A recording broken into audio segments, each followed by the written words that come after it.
সন্ধ্যার দিকে শপিং মলে আসছি কিছু কাপড় চোপড় কিনতে। আর শপিং মলটাতে কিছু ডিসকাউন্ট চলছে, তাই ঘুরে ঘুরে কি কেনা যায় সেটা দেখতে লাগলাম। হঠাৎ করে কিছু একটার সাথে ধাক্কা লেগে পড়ে গেলাম। উঠে দাঁড়াতে দেখি পরীর মতো সুন্দরী একটা মেয়ে, যেন ভুল করে পরী পালকের থেকে নেমে এসেছে। কিছু বুঝে ওঠার আগেই ঠাস ঠাস করে দুইটা চর বসিয়ে দিল। ছোট লোকের বাচ্চা, চোখে দেখতে পাস না? তোর সাহস হয় কি করে আমার গায়ে টাচ করার? আমি সরি, দেখতে পাই নাই। দেখতে পাস নাই নাকি অন্য কিছু? এই তোদের মতো ছেলেদেরকে খুব ভালো করে চেনা আছে আমার। মেয়ে দেখলেই গায়ে পড়তে ইচ্ছে করে নাকি? তুই জানিস আমি কে আর আমার বাবা কি করে? আমি সত্যি আপনাকে দেখতে পাই নাই, না দেখে ধাক্কা লেগে গিয়েছে। এমনিতেই ধাক্কা দিয়েছিস, আবার মুখে মুখে তর্ক করছিস। তোর অবস্থা দেখ কি করি আমি। মাথা নিচে করে দাঁড়িয়ে আছি, তখন একটা লোক এসে মেয়েটাকে বলতে লাগলো, ম্যাডাম প্লিজ একটু শান্ত হন। ছেলেটা মনে হয় ভুল করে ধাক্কা দিয়ে ফেলেছে, আর ছেলেটা মনে হয় আপনাকে চিনতে পারে নাই। বিষয়টা আমি দেখছি, আপনি এখান থেকে যান। লোকটার কথা শুনে মেয়েটা রেগে গজগজ করতে করতে চলে গেল। তারপর লোকটা আমার সামনে এসে দাঁড়ালো। এই ছেলে, তোমার কি জানের ভয় নাই? জানো মেয়েটা কি? এই শহরের নামকরা বিজনেসম্যান আনোয়ার সাহেবের মেয়ে। আমি আর একটু পরে আসলে হয়তো তোমার অবস্থা খারাপ করে ছাড়তো। এখানে যা করতে এসেছো সেটা করে চলে যাও। একথা বলে লোকটা চলে গেল।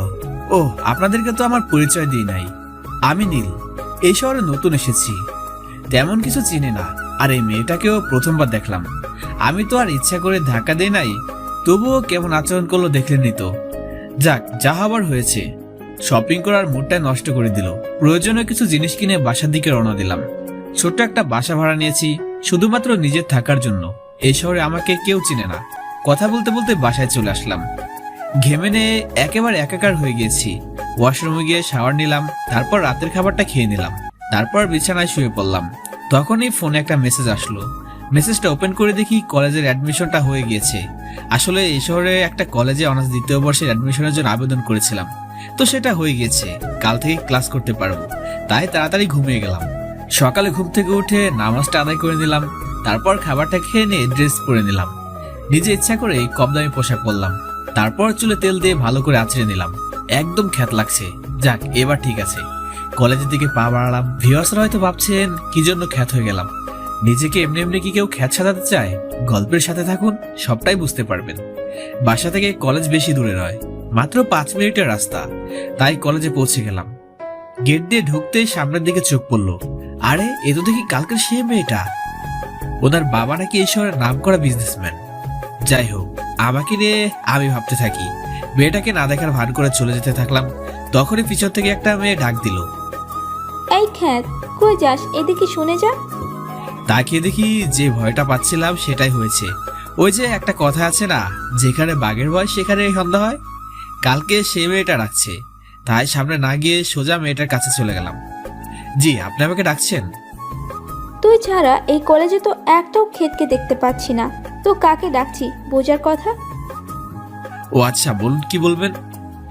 তুই তো সেই ছেলেটা যে গতকাল আমাকে ধাক্কা দিয়েছিল। কলেজে তো আগে দেখি নাই, নতুন নাকি? মাথাটা নিচু করে, জি, আবার আজকের প্রথম কলেজ। তোর নাম কি রে? জি, আমার নাম নীল। আর আপনার নাম? আমার নাম তানহা। গতকাল যে অপরাধ করেছিলি, তোর অবস্থা তো খারাপ করেই দিতাম। তবে শপিং মলে ম্যানেজারের কথায় বেঁচে গেছিলি, যাক সে কথা।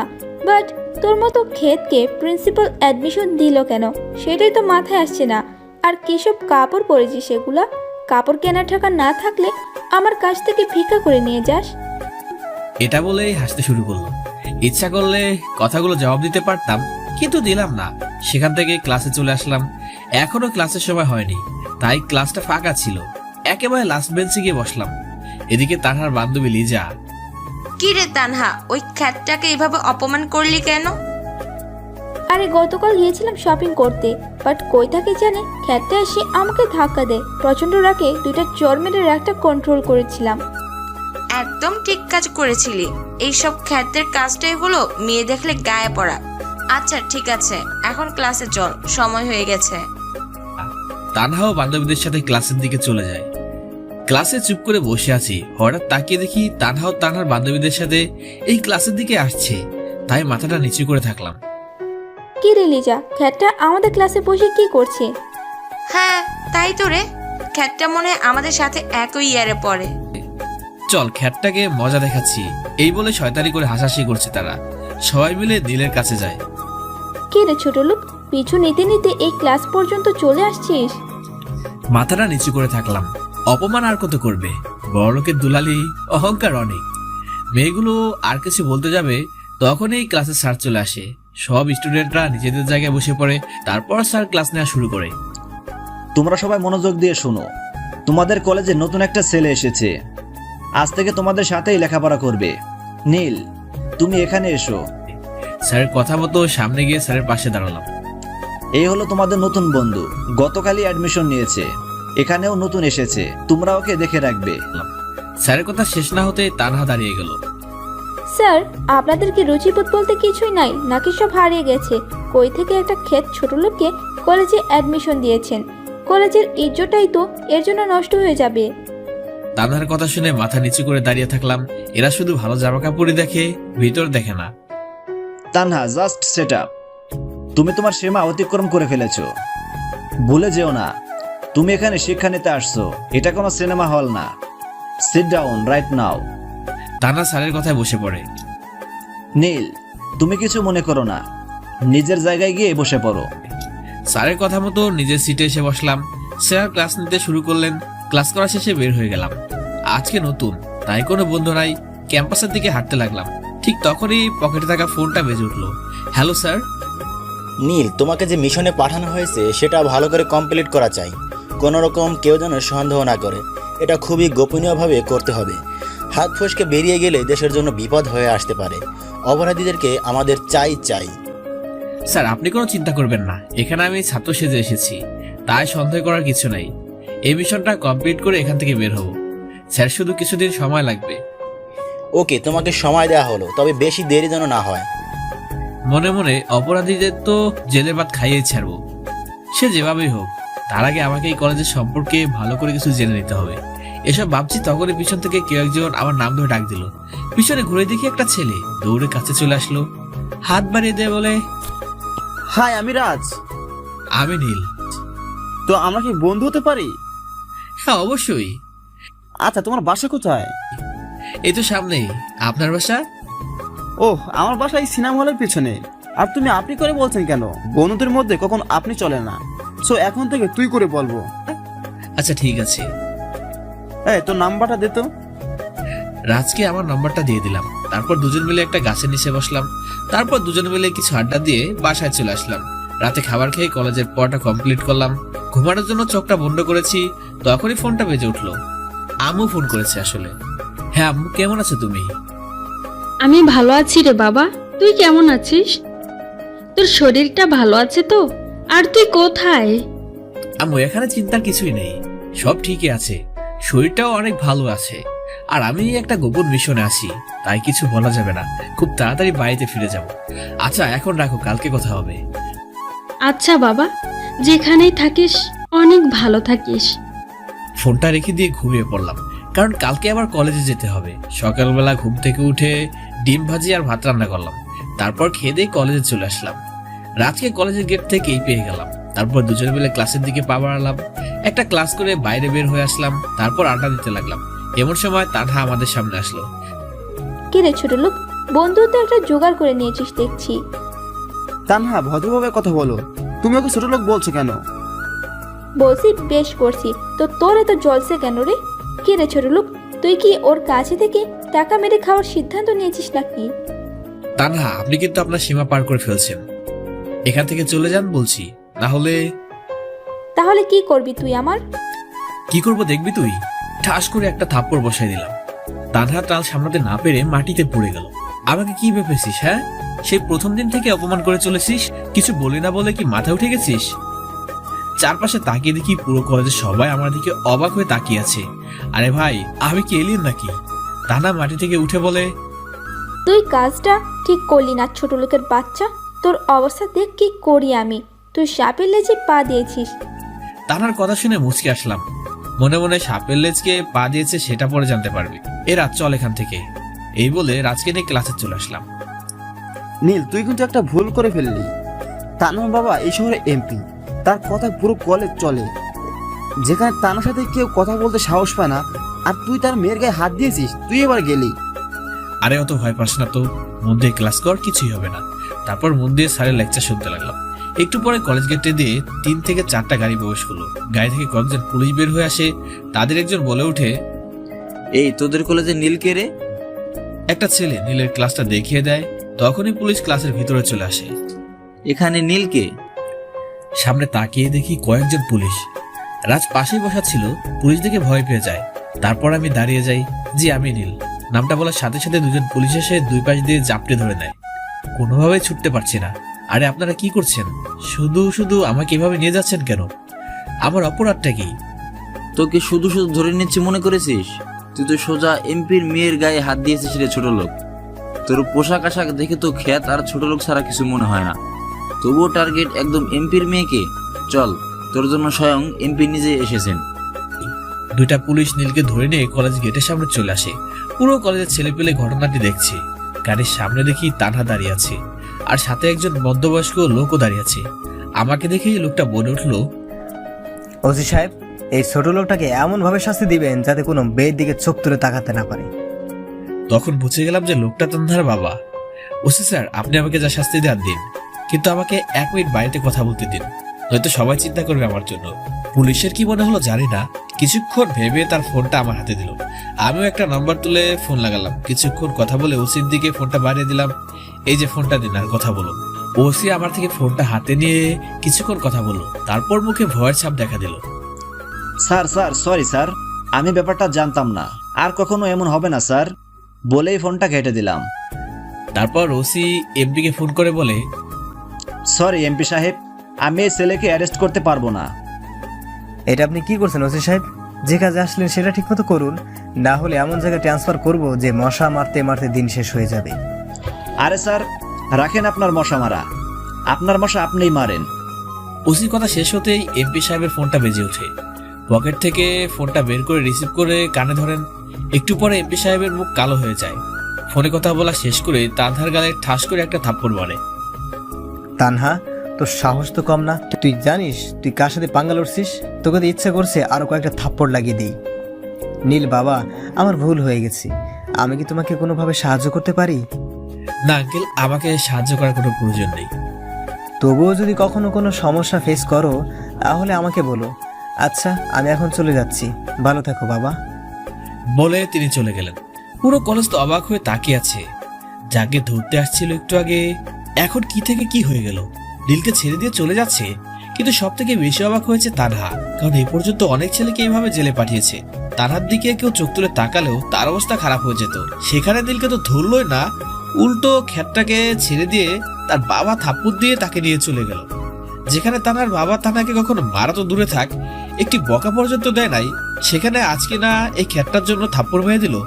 তানহা মনে মনে প্রতিজ্ঞা করে এই খ্যাতটাকে যে করে হোক শাস্তি দিতেই হবে। এটাই তার কঠোর প্রতিজ্ঞা। তানহার বাবার সাথে কথা বলা শেষ করে চলে যেতে ধরেছি, তখনই পিছন থেকে ওসি ডাক দিল, এই ছেলে এদিকে আসো, একটা কথা আছে। ওসির কথা মতো তার সামনে গিয়ে দাঁড়ালাম। কি বলবেন বলুন? এমনিতে ক্লাস চলাকালীন নিয়ে আসছেন আমাকে। তোমার সাথে একটু আলাদা কথা বলতে চাই, প্লিজ না করো না। ওকে চলো, কিন্তু আমার বেশি সময় নষ্ট করা যাবে না। তারপর ওসির সাথে একটু সাইডে গেলাম। ওসি সাইডে এসে আমাকে স্যালুট করে বসলো। আমি তো পুরো অবাক হয়ে গেলাম। স্যার, আমার ভুল হয়ে গেছে, আমি আপনার বিষয়ে সবকিছু জেনে গেছি। আপনি এখানে থাক, তোমাকে আর কিছু বলতে হবে না। যা জেনে নিয়েছো চুপচাপ চলে যাও। তোমার মুখ থেকে যেন কোনোভাবে এই কথা বের না হয়ে যায়, সাবধান। ওকে স্যার, ভুল করে কিছু বের হবে না। ওকে, তুমি এখন যেতে পারো, আমার ওদিকে কাজ আছে। বলে সেখান থেকে চলে আসলাম। সামনে তাকিয়ে দেখি রাজ আমার দিকে অবাক দৃষ্টিতে তাকিয়ে আছে। কে রাজ, এভাবে তাকিয়ে আছিস কেন? তুই কে এটা আমাকে বলতো? তানহার বাবা ফোনে কথা বলার পর তোকে ছেড়ে দিল। যেখানে তান্না অনেক ছেলেকে ওর বাবার দিয়ে জেলের ভাত খাইয়েছে, সেখানে তোকে এমনিতেই ছেড়ে দিল। তুই কে আর তোর পরিচয় কি? এটা তুই কোনো কথা বললি? আমি তো তোর বন্ধু। আর কেন যে আমাকে কিছু না করে ছেড়ে দিল? আচ্ছা, এখন এসব কথা ভেবে কাজ নেই। এখন চল বাসার দিকে যাওয়া যাক। তারপর রাজকে বিদায় দিয়ে বাসায় চলে গেলাম। ফ্রেশ হয়ে একটা ঘুম দিলাম। বিকালে ঘুম থেকে উঠে বাইরে থেকে একটু ঘুরে আসলাম। রাতে কলেজে পড়াটা শেষ করে ঘুমানোর জন্য শুয়ে পড়লাম। ঘুমের চোখটা জড়িয়ে আসছে আর তখনই টেবিলে থাকা ফোনটা বেজে উঠলো। দূর, এসব আবার কে ফোন দেবে? রাত বাজে 11টা। ফোনটা হাতে নিয়ে দেখি আম্মু ফোন করেছে। তাড়াতাড়ি ফোনটা রিসিভ করলাম। হ্যালো আম্মু, কেমন আছো তুমি? তোকে ছাড়া কিভাবে ভালো থাকি আমি বল? আজ কতদিন হয়ে গেল তুই বাসায় নাই। তোর জন্য সব সময় আমার মনটা খারাপ থাকে। তোর বোন তো সব সময় তোর কথা বলে। আচ্ছা আম্মু, সবার কথাই তো শুনলাম, বাট বাবা কেমন আছে? তোর বাবাও তোকে অনেক মিস করছে, কিন্তু সে একটা বিষয়ে অনেক খুশি যে তার ছেলেটা দেশের জন্য কাজ করছে। সাথে আমরাও গর্ব করি তোর জন্য। আম্মু, তোমরা শুধু আমার জন্য দোয়া করো, যেন যে কাজে নেমেছি সেটা সম্পন্ন করতে পারি। তাহলে দেশের জন্য অনেক বড় কিছু করতে পারবো। আচ্ছা, এখন ফোনটা রাখছি, কালকে কথা হবে। তারপর ফোনটা কেটে দিলাম। কিন্তু ফোনটা আবার বেজে উঠলো। এবার তাকিয়ে দেখি কোনো এক অচেনা নম্বর থেকে ফোন এসেছে। ফোনটা রিসিভ করলাম। হ্যালো, কে বলছেন? তোমার চেনা কেউ একজন। কণ্ঠ শুনে বুঝতে পারলাম এটা কোনো মেয়ের কণ্ঠ। আচ্ছা, আপনি কে বলছেন? বললাম তো, তোমার কাছের একজন মানুষ। আপনার এসব ফালতু কথা শোনার সময় আমার নেই। আমার নম্বর আপনি কোথায় পেয়েছেন? বাহ বাহ, প্রিয় মানুষটার নাম্বার পেতে আবার কোনো সমস্যা হয় নাকি? এই যে ম্যাডাম, শুনুন, আপনি যেই হন না কেন, এইসব আজারে পেঁচাল আমার শোনার মতো সময় নেই। সো ফোনটা রাখলাম। এই বলছি, এত রেগে যাওয়ার কি আছে? আমি তানহা। নামটা শোনার পরেই অবাক হয়ে গেলাম। যে মেয়েটা আমাকে দেখতে পায় না, সে আমাকে ফোন দিয়েছে। কিন্তু তারপরে তার সব আচরণ মনে পড়ে গেল, আর খারাপ লাগতে লাগলো। এই মেয়ে, তুমি আমাকে ফোন দিয়েছো কেন? আমাকে অপমান করে তোমার ভালো লাগে নাই? আবার এখন ফোন দিয়ে অপমান করার চিন্তা ভাবছো, তাই তো? বিশ্বাস করো নীল, আমি নিজের অহংকারের কারণে সব কিছু করেছি। মনুষ্যত্ব হারিয়ে ফেলেছিলাম, কিন্তু এখন নিজের ভুলটা বুঝতে পেরেছি। আমাকে প্লিজ তুমি ক্ষমা করে দাও। আমি তোমার উপর রাগ করে নাই। যা হয়ে গেছে সেটা বাদ দাও। তুমি যে তোমার ভুলটা বুঝতে পেরেছো সেটা অনেক। এখন রাখতে পারো। না না, আগে রাখবে না। আগে তোমাকে বলতে হবে যে আমাকে মাফ করে দিয়েছো, না হলে তোমাকে ছাড়ছি না। মনে মনে কি যে বিপদে পড়লাম রে ভাই। মেয়ে তো দেখি আঠার মতো লেগে আছে। ওকে, ঠিক আছে, তোমাকে মাফ করে দিলাম। এখন খুশি তো? খুশি মানে অনেক খুশি। আচ্ছা, আমরা কি ভালো বন্ধু হতে পারি? প্লিজ এটাতে না করো না। আচ্ছা ঠিক আছে, আজ থেকে তুমি আমার ভালো বন্ধু। অনেক ধন্যবাদ তোমাকে। তারপর তানহার সাথে অনেক সময় কথা বললাম। কিছুক্ষণ কথা বলে দুজনে অনেকটা ফ্রি হয়ে গেলাম। আচ্ছা তানহা, এখন রাখছি, কালকে কথা হবে, কারণ কলেজ আছে। এখন না ঘুমালে কালকে উঠতেই পারবো না। ওকে, ঘুমিয়ে পড়ো। বলে ফোনটা কেটে দেয়। চোখ দুটো বন্ধ করার সাথে সাথে ঘুমিয়ে গেছি। একেবারে সকালবেলা উঠলাম। তারপর নামাজ পড়ে নিয়ে চুলায় রান্না বসালাম। একটা ডিম ভাজি করে ভাত রান্না করে খেয়ে নিলাম। তারপর কলেজের দিকে রওনা দিলাম। একটু পর কলেজে পৌঁছে গেলাম। আমাদের আড্ডা জায়গায় রাজ এসে বসে আছে একা একা। তারপর আমিও গিয়ে ওর সাথে সামিল হলাম। কি রে, তোর এতক্ষণ লাগে আসতে? সেই কখন থেকে তোর জন্য বসে আছি। আমি ঠিক সময় এসেছি, কিন্তু তুই আজকে অনেক আগে এসেছিস কেন? তাই এত দেরি মনে হচ্ছে? ঘড়ির দিকে তাকিয়ে জিব্বায় একটা কামড় দেয়। সরি রে, ঘড়ির দিকে খেয়াল করি নাই। থাক, তোর খেয়াল করতে হবে না। ক্লাসের সময় হয়ে গেছে, এখন ক্লাসে চল। তারপর দুজন মিলে ক্লাসে চলে গেলাম। একটু পর স্যার এসে ক্লাস নেওয়া শুরু করে। কিছুক্ষণ পর তানহা দৌড়ে ক্লাসরুমে ঢুকে গেল। তানহা, তুমি অনুমতি না নিয়ে ক্লাসে ঢুকলে কেন? সরি স্যার, ভুল হয়ে গেছে। আসলে আজকে একটু দেরি হয়ে গেছে, তাই দৌড়ে চলে আসছি। ওকে, ঠিক আছে, জায়গায় গিয়ে বসো। তানহা গিয়ে নিজের জায়গায় বসলো, কিন্তু লক্ষ্য করলাম যে ওর ক্লাসের দিকে কোনো মনোযোগ নেই। বারবার শুধু আমার দিকেই তাকাচ্ছে। পুরো ক্লাস জুড়ে আমার দিকেই তাকিয়ে আছে। ক্লাস শেষ হওয়ার পর বাইরে গিয়ে রাজের সাথে আড্ডায় বসলাম। তখনই তানহা আমাদের সামনে আসলো। হাই নীল, কেমন আছো? হ্যাঁ, অনেক ভালো আছি। তুমি? হ্যাঁ, আমিও অনেক ভালো আছি। সো বসতে পারি? হ্যাঁ অবশ্যই। তাকিয়ে দেখি রাজ আমার দিকে হা করে তাকিয়ে আছে। ও রাজ, তোকে তো বলা হয়নি, তানহা ওর ভুলটা বুঝতে পেরেছে, তাই ওকে বন্ধু করে নিয়েছি। এতে কি তোর কোনো আপত্তি আছে? আমার আর কিসের আপত্তি থাকবে? তোদের দুজনের মধ্যে ঝগড়া চলছিল, কিন্তু তুই যেহেতু নিজেই মিটিয়ে নিয়েছিস সবকিছু, সেটাতে আমার আপত্তি থাকার কথা নয়। ওকে ঠিক আছে। অনেক সময় আড্ডা দিলাম টিচার মিলে। তারপর সবাই নিজেদের বাসায় চলে গেলাম। দুপুরে ঘুম দিলাম একটা। হঠাৎ করে ফোনের আওয়াজে ঘুমটা ভেঙে গেল। ফোনটা রিসিভ করলাম। হ্যালো, কে বলছেন? আমি রিশা। তোমার নিশ্চয় আমার কথা মনে আছে। এটা আবার না মনে থাকার কি আছে? তুমি আমার সেই ছোট্টবেলার বান্ধবী। তোমাকে তো মনে থাকবেই, তাই না? হ্যাঁ, সেটা তো অবশ্যই। সো এখন কি কোনো জব করছো তুমি?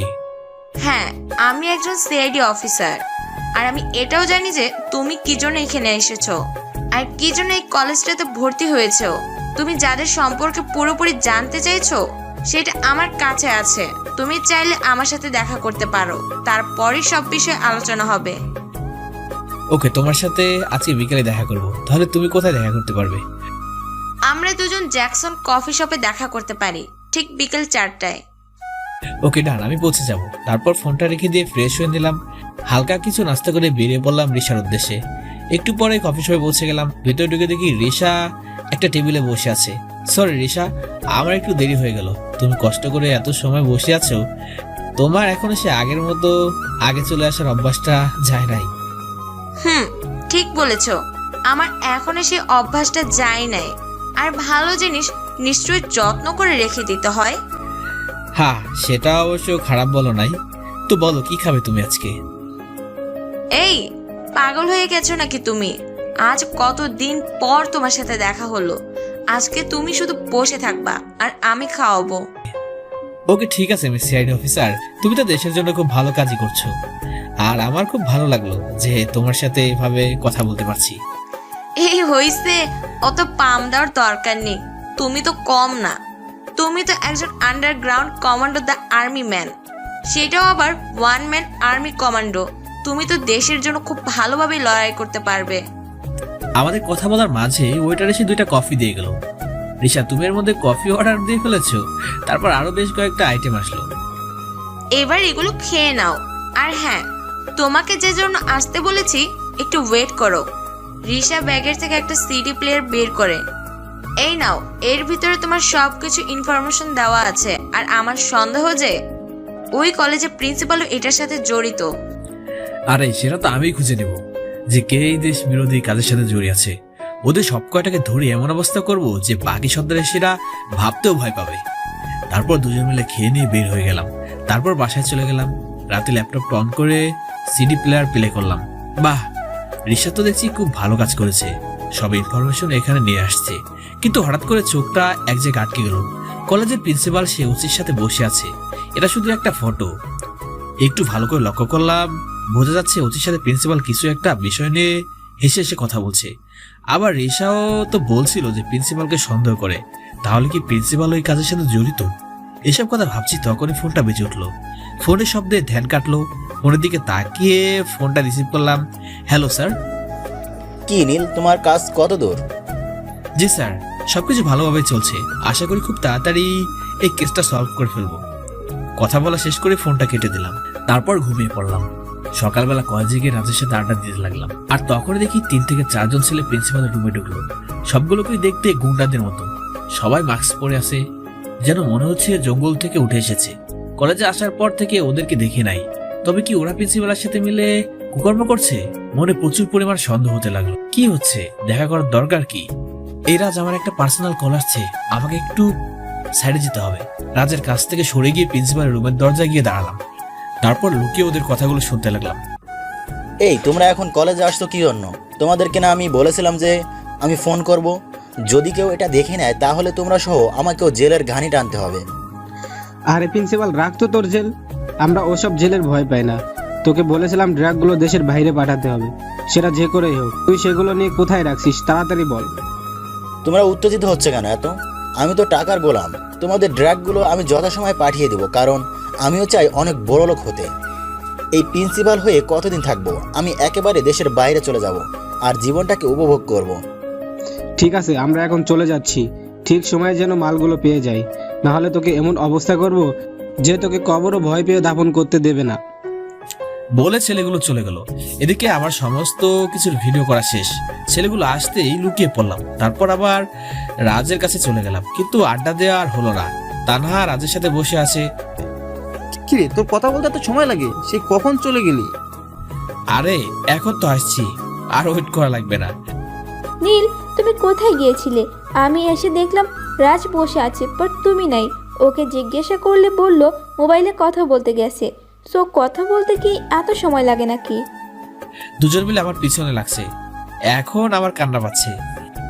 থাক, আর কান্না করতে হবে না, অনেক ক্ষুধা লাগছে, পেটের মধ্যে ইঁদুর দৌড়াচ্ছে।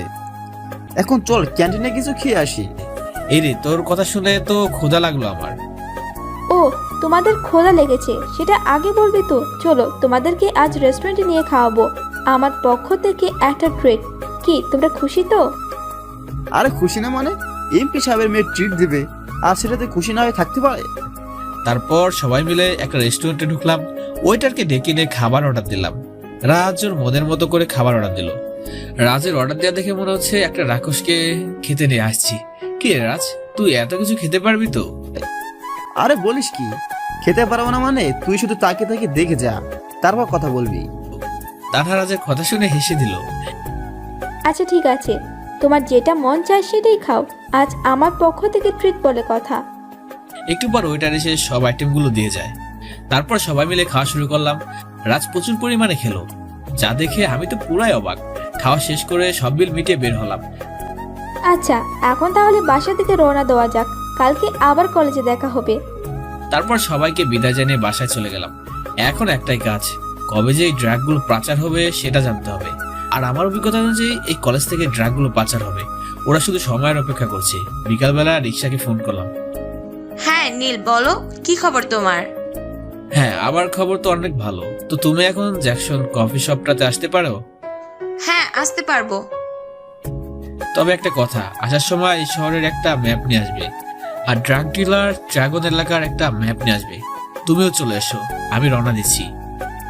ওকে, আমি এখনই বের হচ্ছি, তুমি চলে আসো। রিসার সাথে কথা বলে দ্রুত তৈরি হয়ে নিলাম। তারপর জ্যাকসন রেস্টুরেন্টের উদ্দেশ্যে বেরিয়ে পড়লাম। একটু পরে পৌঁছে গিয়ে দেখি রিসা বসে আছে। সরি রিসা, একটু দেরি হয়ে গেল নাকি?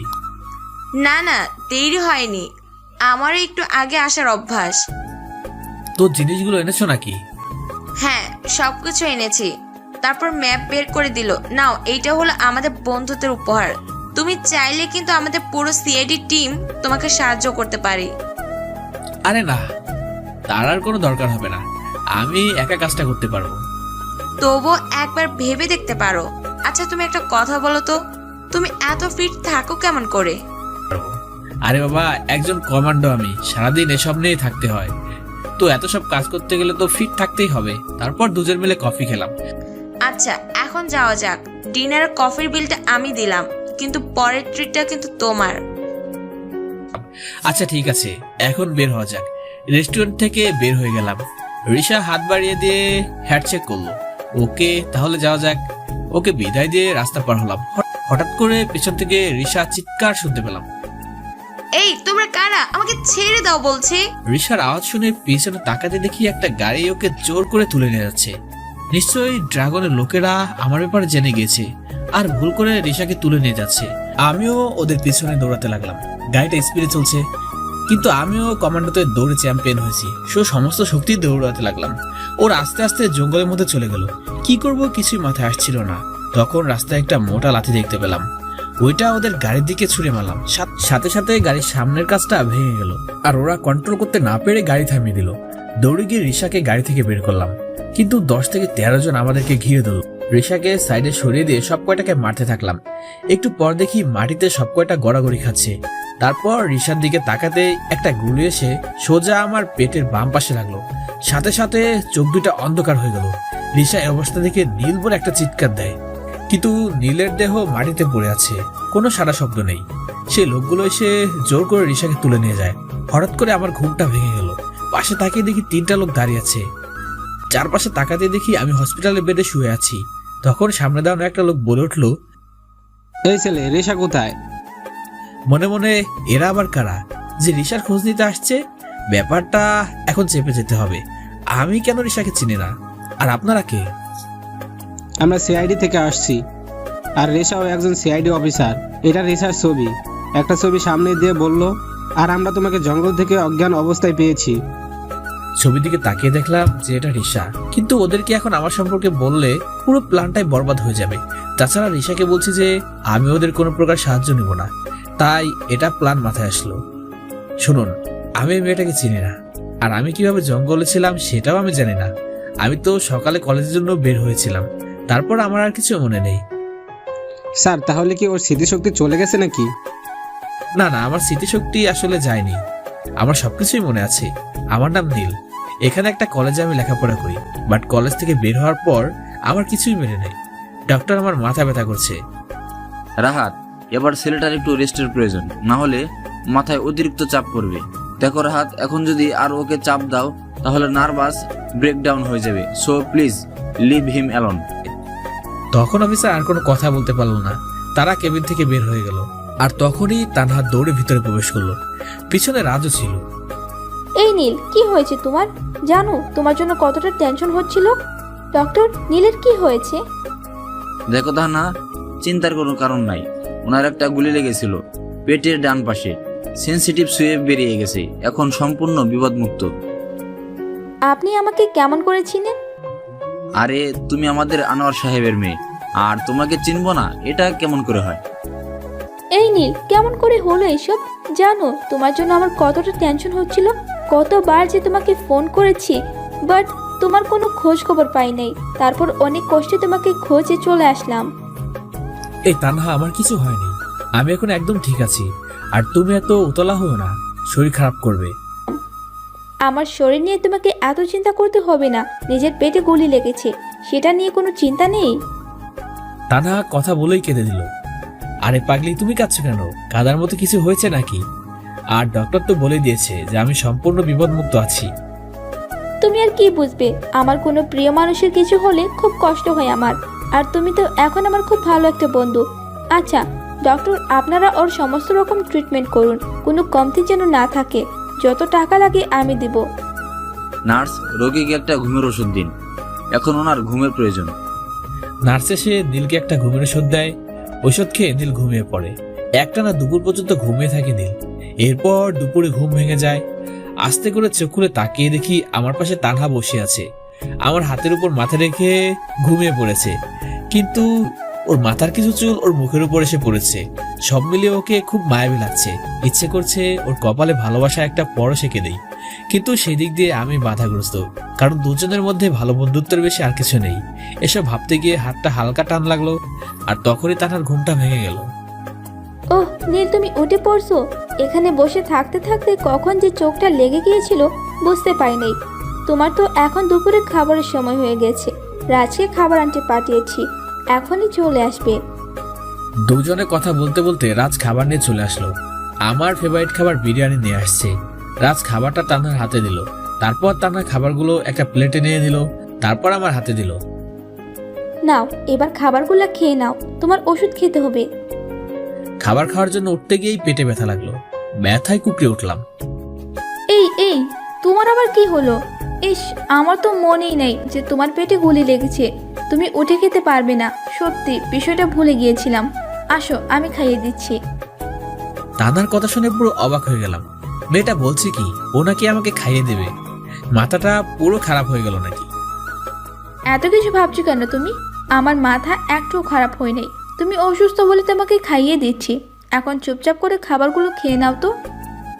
ওরে বাস রে, তানহা কি কোনো অলৌকিক শক্তি আছে নাকি? আমার মনের কথা কেমনে জেনে গেল? চুপ হয়ে ভদ্র ছেলের মতো খেয়ে দিলাম। তানহা আমাকে অনেক যত্ন করে খাইয়ে দিল। এমন একটা বউ থাকলে তো আরামে জীবনটা পার করে দেওয়া যেত। খাবারটা শেষ করে ওষুধ খেয়ে নিলাম। তারপর রাজ আর তানহার সাথে গল্প করতে লাগলাম। সন্ধ্যার দিকে রাজকে বললাম বাড়ি ফেরার পথে তানহাকে নামিয়ে দিয়ে আয়। না নীল, আমি তোমাকে ছাড়া এক পাও নড়ছি না। রাজ বাসায় চলে যাক, আমি এখানেই তোমার কাছে থাকবো। একেবারে তুমি সুস্থ হলে তারপর বাসায় যাব। আরে তানহা, তোমার বাবা মা তো তোমার জন্য চিন্তা করবে। তাছাড়া তুমি বা আমার জন্য এত চিন্তা করছো কেন? আর তুমি বা কোথায় থাকবে? কে বলেছে আমার বাবা মা চিন্তা করবে? তাদেরকে আমি বলে দিয়েছি যে আমি এখানেই থাকবো, আর বাবাও হ্যাঁ বলে দিয়েছে। তাই রাত চলে যাক। আর তুমি এখন আমার সব থেকে কাছের বন্ধু, তাই তোমাকে ছাড়া যাব না। তোমাকে আমার থাকার জায়গার জন্য চিন্তাও করা লাগবে না। জানি আর কিছু বলে কাজ হবে না, তাই রাজকে বাসায় চলে যেতে বললাম। আর তানহা আমার সাথে থাকলো। এভাবে পুরো 3 দিন কেটে গেল। এই কয়দিনে তানহা আমার সাথে ছায়ার মতো লেগেছিল। ওর প্রতি অনেকটা দুর্বল হয়ে পড়ে আমি। হয়তো ভালোবেসে ফেলেছি ওকে, কিন্তু ওকে কথাটা বললে অনেক কষ্ট পাবে, তাই বলতে পারবো না। এভাবে আরো 2 দিন হসপিটালে থাকলো। তারপর সকালের দিকে আমাকে রিলিজ করা হলো। আচ্ছা রাজ আর তানহা, তোমরা বাসায় চলে যাও। আমি এখন ঠিক হয়ে গিয়েছি, একাই চলে যেতে পারো। নীল, তোমার কি মাথা খারাপ হয়ে গেছে নাকি? তুমি এখনো সুস্থ হও নাও। তোমাকে একা কিভাবে ছেড়ে দেই? হ্যাঁ, তা না তো ঠিকই বলছে। তুই এখনো সুস্থ হস নাই, এখন তুই আমার সাথে আমার বাসায় গিয়ে থাকবি। মনে মনে, আরে এরা তো জানে না যে আমি একজন কমান্ডো, আর এসব কতগুলি আমাকে হজম করতে হয়েছে সেটা আল্লাহ জানে। এই একটা গুলি আমাকে আর কিভাবে কাবু করবে? আরে তানহা, এই দেখো আমি একদম সুস্থ। বলে বেড থেকে নেমে হাঁটাহাঁটি করলাম। আমাকে দেখে তানহা আর রাজ দুজনে অবাক হয়ে গেছে। কি এবার তোমাদের বিশ্বাস হয়েছে তো? ওই, আমি বিশ্বাস করতে পারছি না, এটা কি করে সম্ভব? গুলি খাওয়া 3-4 দিন পরেও কেউ এভাবে হাঁটতে পারে? একভাবে নীলের দিকে তাকিয়ে আছে। তানহা হা করে তাকিয়ে দেখছে। দেখবে না আমি কাদের বন্ধু? তোমরা সাথে থাকলে আমার কিছুই হবে না। আচ্ছা চলো এখন বাসায় যাওয়া যাক। হসপিটাল থেকে বের হয়ে সোজা বাসায় চলে গেলাম। হঠাৎ তৃষার কথা মনে পড়ে গেল। ওকে তো এতক্ষণে নিশ্চয়ই ছেড়ে দিয়েছে, কারণ ভুল করে আমার জায়গায় ওকে ধরে নিয়েছে। সো ওর কাছে সিআইডির ব্যাচ আছে, সেটা দেখে তো এতক্ষণ ছেড়ে দেওয়ার কথা, কারণ রিশাকে নিয়ে ওদের কোনো কাজ নেই। বাড়িতে এসে বিছানায় শুয়ে পড়লাম। কালকে থেকে আবার কলেজে যাওয়া শুরু করতে হবে। আমি একটু আগে বাসায় এসেছি, তোমার কোনো চিন্তা করতে হবে না আমাকে নিয়ে। তুমি নিশ্চিন্তে থাকো। নিশ্চিন্তে কিভাবে থাকবো বলো? তোমার জন্য তো অনেক চিন্তা হচ্ছে আমার। তুমি সুস্থ আছো, তবুও তোমার অসুস্থতার জন্য চিন্তা হচ্ছে, যদি আবার অসুস্থ হয়ে পড়ো। আরে না, আমার কি হবে? তুমি কোনো চিন্তা করো না। আচ্ছা এখন রাখি, আমি বিশ্রাম নেব। আচ্ছা ঠিক আছে, তুমি কি কাল কলেজে আসতে পারবে? হ্যাঁ, কলেজে আসতে পারবো, কোনো সমস্যা হবে না। তারপর ফোনটা কেটে দিয়ে বিছানায় শরীরটা এলিয়ে দিলাম। অন্যদিকে সিআইডি টিমের মাথা খারাপ হয়ে যাচ্ছে। রিশার কোনো খোঁজ পাওয়া যাচ্ছে না। সিআইডি অফিসাররা তাদের অফিসে আসতেই দেখলো এসিপি স্যার বসে আছে। কি ব্যাপার, তোমরা কি রিশার কোনো খোঁজ পেয়েছো? নো স্যার, এখনো খোঁজ পাওয়া যায় নাই। যে ছেলেটাকে আমরা জঙ্গল থেকে পেয়েছি সেখানে রিশার ব্যাগ আর মোবাইলটা পাওয়া গেছে, কিন্তু রিশাকে নয়। ওই ছেলেটাকে কিছু জিজ্ঞাসা করো নাই? কিছু জানতে পারলে ওর কাছ থেকে? নো স্যার, ছেলেটা বলেছে ওর সেই দিনের কথা কিছুই মনে নেই, বাট বাকি সব কিছু মনে আছে। শুধু সেই দিনকার ঘটনাটা মনে করতে পারছে না। আর ওর কাছে রিশার ছবিটাও দেখিয়েছি, বলল যে এই প্রথম নাকি রিশাকে দেখলো। হ্যাঁ রাহাত, এর মধ্যে বড় কোনো রহস্য লুকিয়ে আছে। শুধুমাত্র সেই দিনের কথা মনে আছে, এটা কিভাবে হতে পারে? আচ্ছা বাদ দাও এটা। এখন তোমরা খোঁজ করো যে রিশার মোবাইল লোকেশন সকাল থেকে রাত পর্যন্ত কোথায় কোথায় ছিল, তাহলে আমরা কিছু জানতে পারবো। রাইট স্যার, এখনই খোঁজ নিচ্ছি। এদিকে নীল রাতের বেলা ছাদে উঠে ব্যায়াম করা শুরু করে।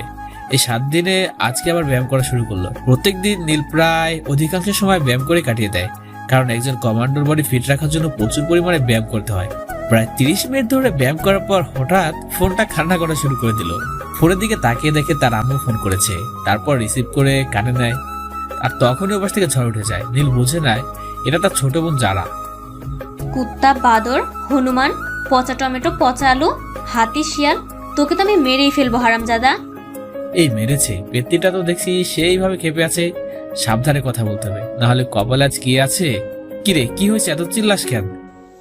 ওই হারামি, তুই কি জীবনেও ভালো হবি না? না প্রত্যেক সময় কোনো না কোনো কাজে বাড়ি থেকে কোথায় চলে যাস, আর ফিরে আসার নামগন্ধ নাই। আমার বাসায় সারাদিন একা একা ভালো লাগে না। এই তো পেতনি, এত রাগিস কেন? তুই তো জানিস যে আমার কাজ হলো দেশ রক্ষা করা। যখন তখন বেরিয়ে পড়তে হবে, আর কয়েকদিনের মধ্যে বাড়ি ফিরে যাব। একটু একা থাকা যায় কয়েকদিন। তুই এবার বাড়িতে ফিরে আয়, বাবার সাথে কথা বলে তোর বিয়ে ঠিক করতেছি। তারপর বিয়ে করে যেখানে খুশি সেখানে চলে যাবি, আমার কোনো সমস্যা থাকবে না। আচ্ছা একটা জিনিস বুঝলাম না, বিয়ে করবো আমি, কিন্তু এতে তোর লাভটা কোথায়? আর বিয়ের পর যেখানে খুশি সেখানে যাব, তাহলে তো তুই আবার বাড়িতে একা একা পেতনির মতো কান্না করবি। সেটা মোটেও না হাদারাম। তুই বিয়ে করলে পরে আমি একটা মিষ্টি ভাবি পাবো, আমার তখন গল্প করার মানুষও হয়ে যাবে। তখন আর তোকে লাগবে না, তোর যেখানে ইচ্ছা চলে যাবি। ওরে ফাজিল, তাহলে তোর আসল মতলব এটাই? আমার ঘাড়ে বিয়ে নামক একটা বোঝা চাপিয়ে দিয়ে তুই মজা করবি? তোর মতলব তাহলে এটা ছিল? দাঁড়া, শুধু একবার বাসায় আসতে দে, তোর বিয়ের ব্যবস্থা করতেছি আগে। আচ্ছা এসব বাদ, কেমন আছিস তাই বল। ভাইয়া, তোকে ছাড়া খুব একা ফিল করি আমি। বাসায় আম্মু আমাকে সময় দেয়, কিন্তু সব সময় তো সংসারের কাজে ব্যস্ত থাকে, আর আব্বু তো সারাদিন অফিসে থাকে। আমি বাসার ভিতরে খুব বোরিং ফিল করি। তুই থাকলে কত মজা করি দুজন মিলে, কিন্তু এমন একটা কাজ করিস যেখানে আমাদেরকে সময় দিতে পারিস না।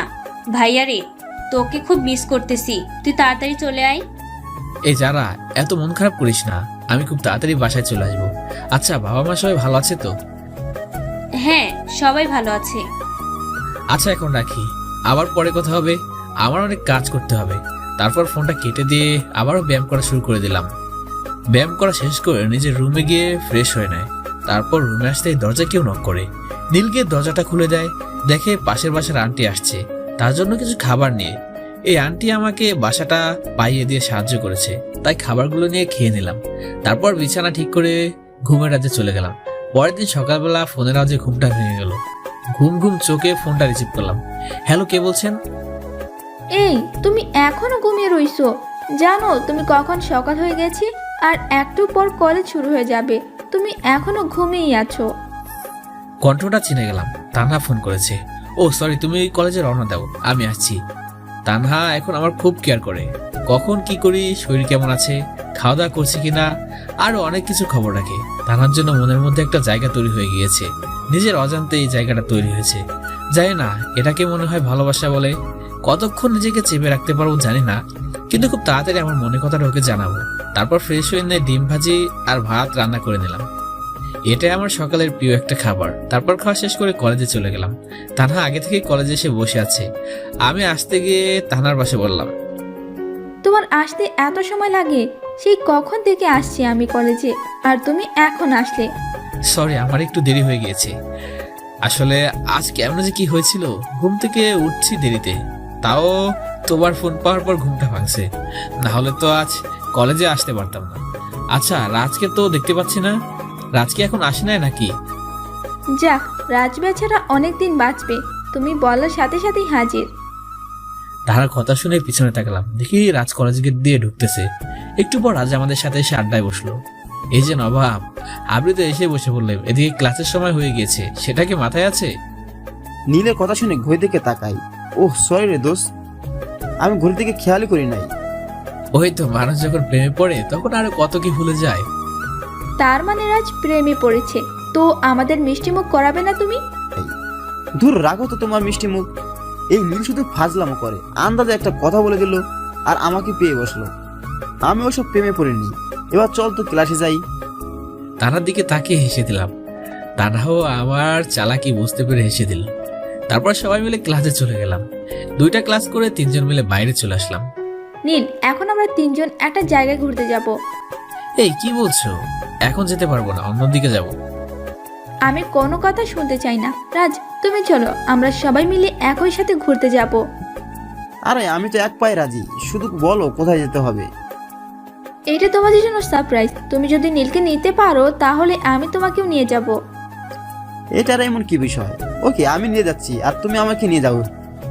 তারপর রাজ নীলকে জোর করে ধরে নিয়ে গেল। 3জন মিলে কলেজ থেকে বের হয়ে গেল। তানহা 2টা রিক্সা রাখলো। তারপর নীলকে নিয়ে একটা তুতে বললো, আরেকটা রিক্সায় রাজ বসলো। রিক্সায় তানহা আমাকে জোর করে উঠালো।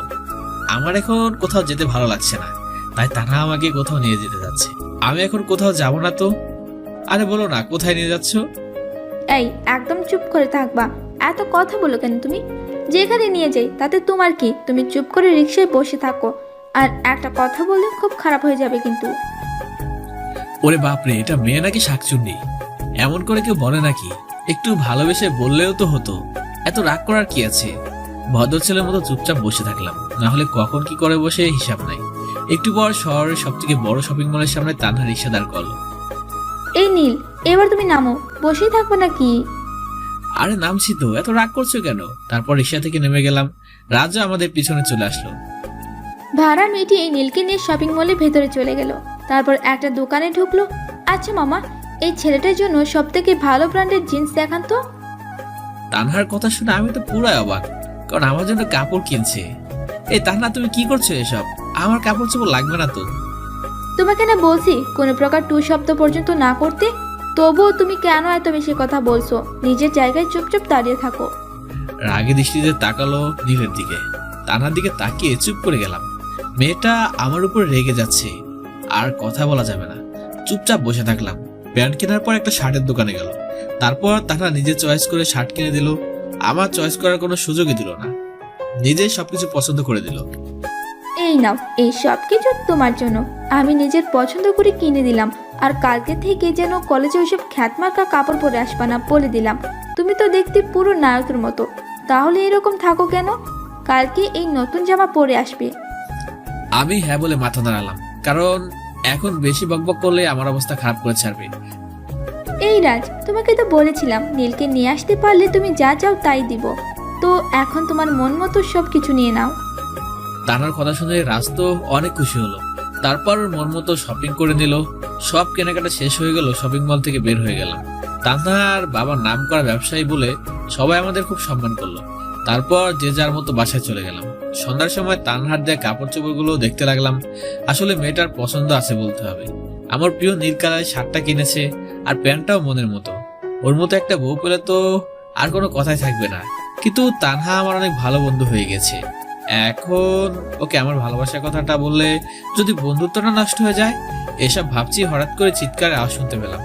ও, এটা তো পাশের বাসার আন্টির গলার আওয়াজ, যিনি আমাকে নিজের ছেলের মতো ভাবেন। আন্টি চিৎকার শুনে ঘরের বাইরে চলে আসলাম। দেখলাম একটা চোর আন্টির ব্যাগ নিয়ে পালাচ্ছে।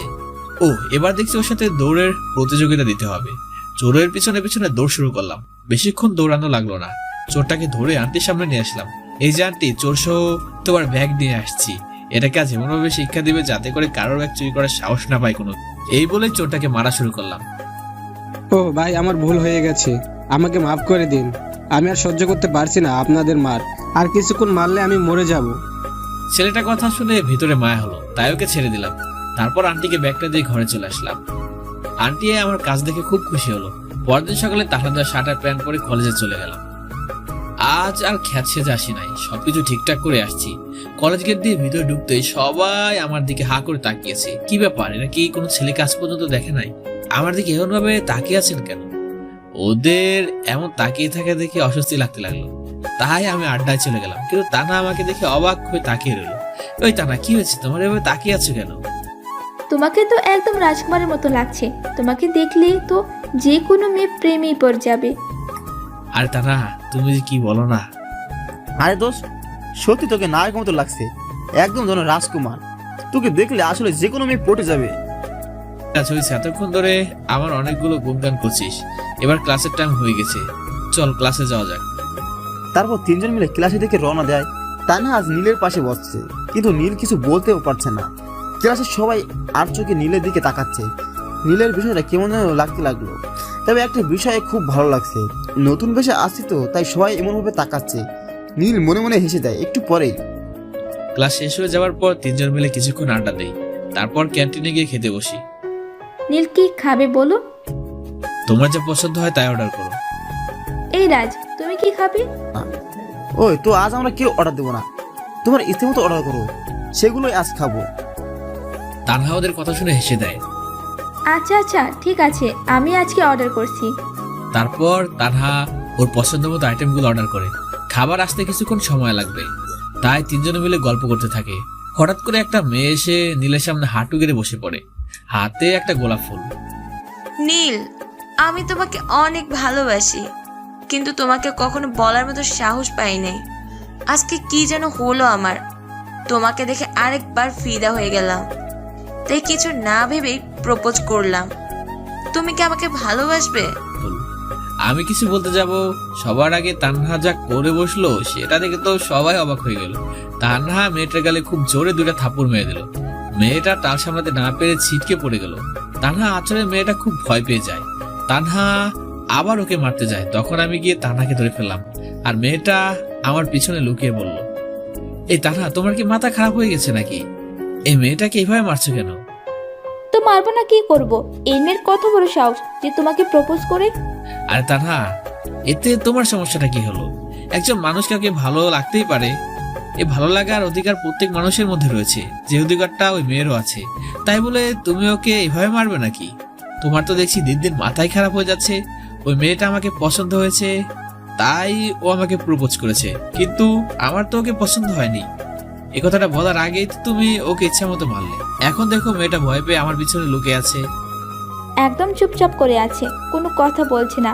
সে মনে হয় একটু বেশি করে ফেলছে। মেয়েটাকে ইশারা দিয়ে চলে যেতে বললাম। এই তানহা, মেয়েটা তো এবার চলে গেছে, টেবিলে বসো, খাবার খাবে এখন।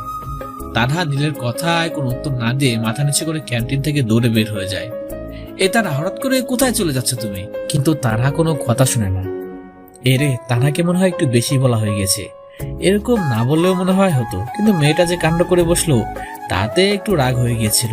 রাগের মাথায় কি সব বলে ফেলেছি। ধুর, আজকের দিনটাই খারাপ। এই রাত চল বাসায় যাই। তারপর দুজন মিলে কলেজ থেকে বের হয়ে গেলাম। বাড়িতে গিয়ে শাওয়ার নিয়ে নিলাম। অনেক সময় ধরে আর শাওয়ার নিলাম, এখন বেশ ভালোই লাগছে। তারপর বিছানায় শরীরটা রেখে ঘুমের রাজ্যে চলে গেলাম। বিকালবেলা ঘুম থেকে উঠে ক্ষুধা লেগে গেল। ঘরে দেখলাম কোনো খাবার নাই। এদিকে ক্ষুধাটা অনেক লেগেছে। পকেটে হাত দিয়ে দেখলাম অল্প কিছু টাকা আছে। তাই বাসার পাশে চায়ের দোকানে চলে গেলাম। চাচাকে বলে একটা চায়ের অর্ডার দিলাম। দোকান থেকে একটা পাউরুটি আর কলা নিয়ে খেতে লাগলাম। একটু পরে দেখলাম এই রাস্তা দিয়ে তানহা ওর কয়টা বান্ধবী এদিকে আসছে। এটা দেখে নিজেকে লুকাতে গেলাম, কিন্তু তার আগেই তানহা আমাকে দেখে ফেললো। তারপর ওর বান্ধবীদের সাথে কথা বলতে লাগলো। আচ্ছা শুন, আমার একটু কাজ পড়ে গেছে, তোরা চলে যা এখন। তোদের সাথে আমি পরে কথা বলছি। তানহার বান্ধবীরা চলে যাওয়ার পর তানহা আমার কাছে চলে আসলো। আমি দোকান থেকে বের হয়ে ওর সামনে গিয়ে দাঁড়ালাম। কি নীল, তুমি এখানে এই চায়ের দোকানে কি করছো? আর এখন এই কলা পাউরুটি খাচ্ছ কেন? দুপুরে ভাত খাইছো তুমি? আসলে হয়েছে কি, দুপুরে ঘুমিয়ে গেছিলাম। তারপর বিকালে ঘুম থেকে উঠে দেখি ঘরে কোনো খাবার নেই। পকেটে সামান্য কিছু টাকা ছিল, সেজন্য হালকা কিছু খেয়ে নিচ্ছি। তোমাকে আমি বলছি যে আমরা খুব ভালো বন্ধু। এখন তোমার ভালো মন্দ এখন থেকে আমি দেখবো। আচ্ছা, এখন আমার সাথে চলো। আমি আবার এখন কোথায় যাব? তুমি তোমার মুখটা একটু বন্ধ রাখো তো। সব সময় আমাকে প্রশ্ন করো। আমি তোমাকে যেখানে নিয়ে যাব তুমি সেইখানে যাবে। আর বেশি কথা বললে তোমাকে যে আমি কি করব সেটা নিজেও জানি না। কি ডেঞ্জারাস মেয়ে রে বাবা! কথায় কথায় শুধু ধমক দেয় আর শুধু ভয় দেখায়। আর কথা না বলে চুপ করে থাকলাম, কারণ বেশি কথা বললে এর আগে মেয়েটা কি থেকে কি করে বসবে সেটা নিজেও জানি না। তানহা একটা রিক্সা রাখলো, তারপর দুজন মিলে সেটাতে উঠে গেলাম। এই যে মামা, বিগ হাউস রেস্টুরেন্টে চলুন তো। তানহার কথা শুনে চোখ দুটা কপাল উঠে গেল, কারণ এই রেস্টুরেন্টে শুধুমাত্র বড় লোকের খাওয়া দাওয়া করে। তানহাকে কিছু জিজ্ঞাসা করতে যাব, কিন্তু তানহা তো আমাকে চুপ করে থাকতে বলেছে, তাই চুপ করে থাকলাম। একটু পর আমাদের গন্তব্যস্থানে পৌঁছে গেলাম। দুজন মিলে রিক্সা থেকে নেমে পড়লাম। তারপর তানহা রিক্সা ভাড়া মিটিয়ে আমাকে নিয়ে রেস্টুরেন্টের ভিতরে চলে গেল। ভিতরে গিয়ে তো আরো অবাক, ভিতরটা যেন রাজপ্রাসাদ। আর তানহা, তুমি আমাকে এত বড় একটা জায়গায় নিয়ে আসলে, তোমার তো অনেক টাকা খরচ হবে। এই, তোমাকে না বলছি চুপচাপ করে আমার সাথে আসো। এত বেশি কথা বলো কেন তুমি? হ্যাঁ, আর টাকা খরচ হলে আমার হবে, তাতে তোমার কি? এখন এই টেবিলে বসো তো, আর কি খাবে তাই বলো। আর আমি কিছুই খাবো না, শুধু শুধু এরকম করছো তুমি। তোমাকে এই শেষবারের মতো করে বলছি, তুমি কিছু খাবে কি না? এই রে, এত রেগে যাচ্ছে কেন? আচ্ছা, তোমার যা পছন্দ হয় তুমি তাই অর্ডার করো। তারপর তানহা ওর নিজের মতো করে অর্ডার করলো। একটু পরে খাবারগুলো চলে আসলো। এমনিতে অনেক ক্ষুধা লাগছিল, তারপর এত ভালো খাবার দেখে পেটের ক্ষুধাটা আরো বেড়ে গেল। খাবারগুলো খুব মজা করে খেতে লাগলাম। হঠাৎ করে তানহার দিকে চোখ পড়লো। আমার দিকে সে এক দৃষ্টিতে তাকিয়ে আছে। এই তানহা, তোমার আবার কি হলো? এইভাবে আমার দিকে তাকিয়ে আছো কেন? আরে না, কিছু না, এমনিতেই তাকিয়েছিলাম। আচ্ছা, তুমি আগে খাওয়া শেষ করো, তারপর আমার সাথে কথা বলো। সব খাবার শেষ করে ফেললাম। তানহা রেস্টুরেন্টে বিল মিটিয়ে দিল। তারপর আমাকে নিয়ে বের হয়ে হাঁটতে লাগলো। কিন্তু অবাক হলাম, এটা তো আমাদের বাড়ি ফেরার রাস্তা নয়। তাহলে কোথায় নিয়ে যাচ্ছে? এই তানহা, এটা তো আমাদের বাড়ি ফেরার রাস্তা নয়। তাহলে আমাকে কোথায় নিয়ে যাচ্ছ? হ্যাঁ, ঠিক বলছো, এটা আমাদের বাড়িতে ফেরার রাস্তা নয়। এই রাস্তাটা একটা পার্কে চলে গেছে, আর ওইখানে একটা লেক আছে। ছোটবেলা থেকে খুশির সময়গুলো ওইখানেই কাটিয়েছি, তাই আজকে তোমাকে সেখানে নিয়ে যাচ্ছি। এটা আমাদের বাড়িতে ফেরার রাস্তা নয়। এই রাস্তাটা একটা পার্কে চলে গেছে, আর ওইখানে একটা লেক আছে। ছোটবেলা থেকে খুশির সময়গুলো ওইখানেই কাটিয়েছি, তাই আজকে তোমাকে সেখানে নিয়ে যাচ্ছি। তাহার কথা শুনে আর না করতে পারলাম না, ওর সাথে রাস্তা দিয়ে হাঁটতে লাগলাম। একটু পর দুজন মিলে পার্কে পৌঁছে গেলাম। পরিবেশটা দেখে আমার মনটা খুশি হয়ে গেল, কারণ এটা খুব সুন্দর একটা জায়গা। আর এই লেকটার জন্য আরো সুন্দর দেখা যাচ্ছে। তানহা আমাকে নিয়ে একটা বেঞ্চে বসলো আর গল্প করতে থাকলো। আমরা অনেক ক্লোজ হয়ে বসে গল্প করতে থাকলাম। তানহাকে দেখতে খুবই সুন্দর লাগছে। ওকে দেখে ক্রাশ খেয়ে গেলাম আবার। এখনই সঠিক সময় তানহাকে প্রপোজ করার, কিন্তু ফুল তো নাই।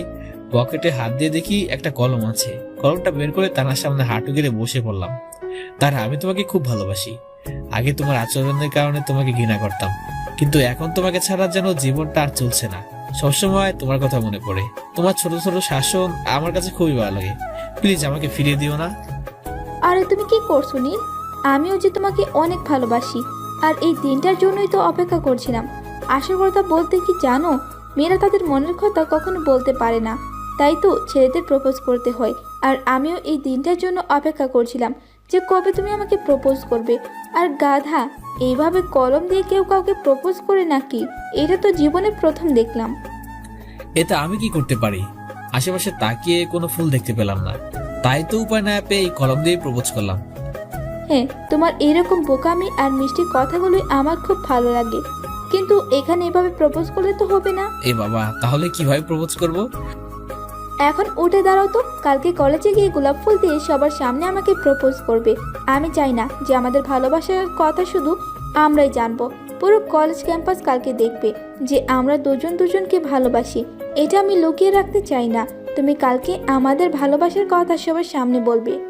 আরে তানহা, এটা আবার কোনো বিষয় হলো নাকি? আমি তোমার জন্য সবকিছুই করতে রাজি আছি। হ্যাঁ, কালকে পুরো কলেজের সামনে তোমাকে প্রপোজ করব।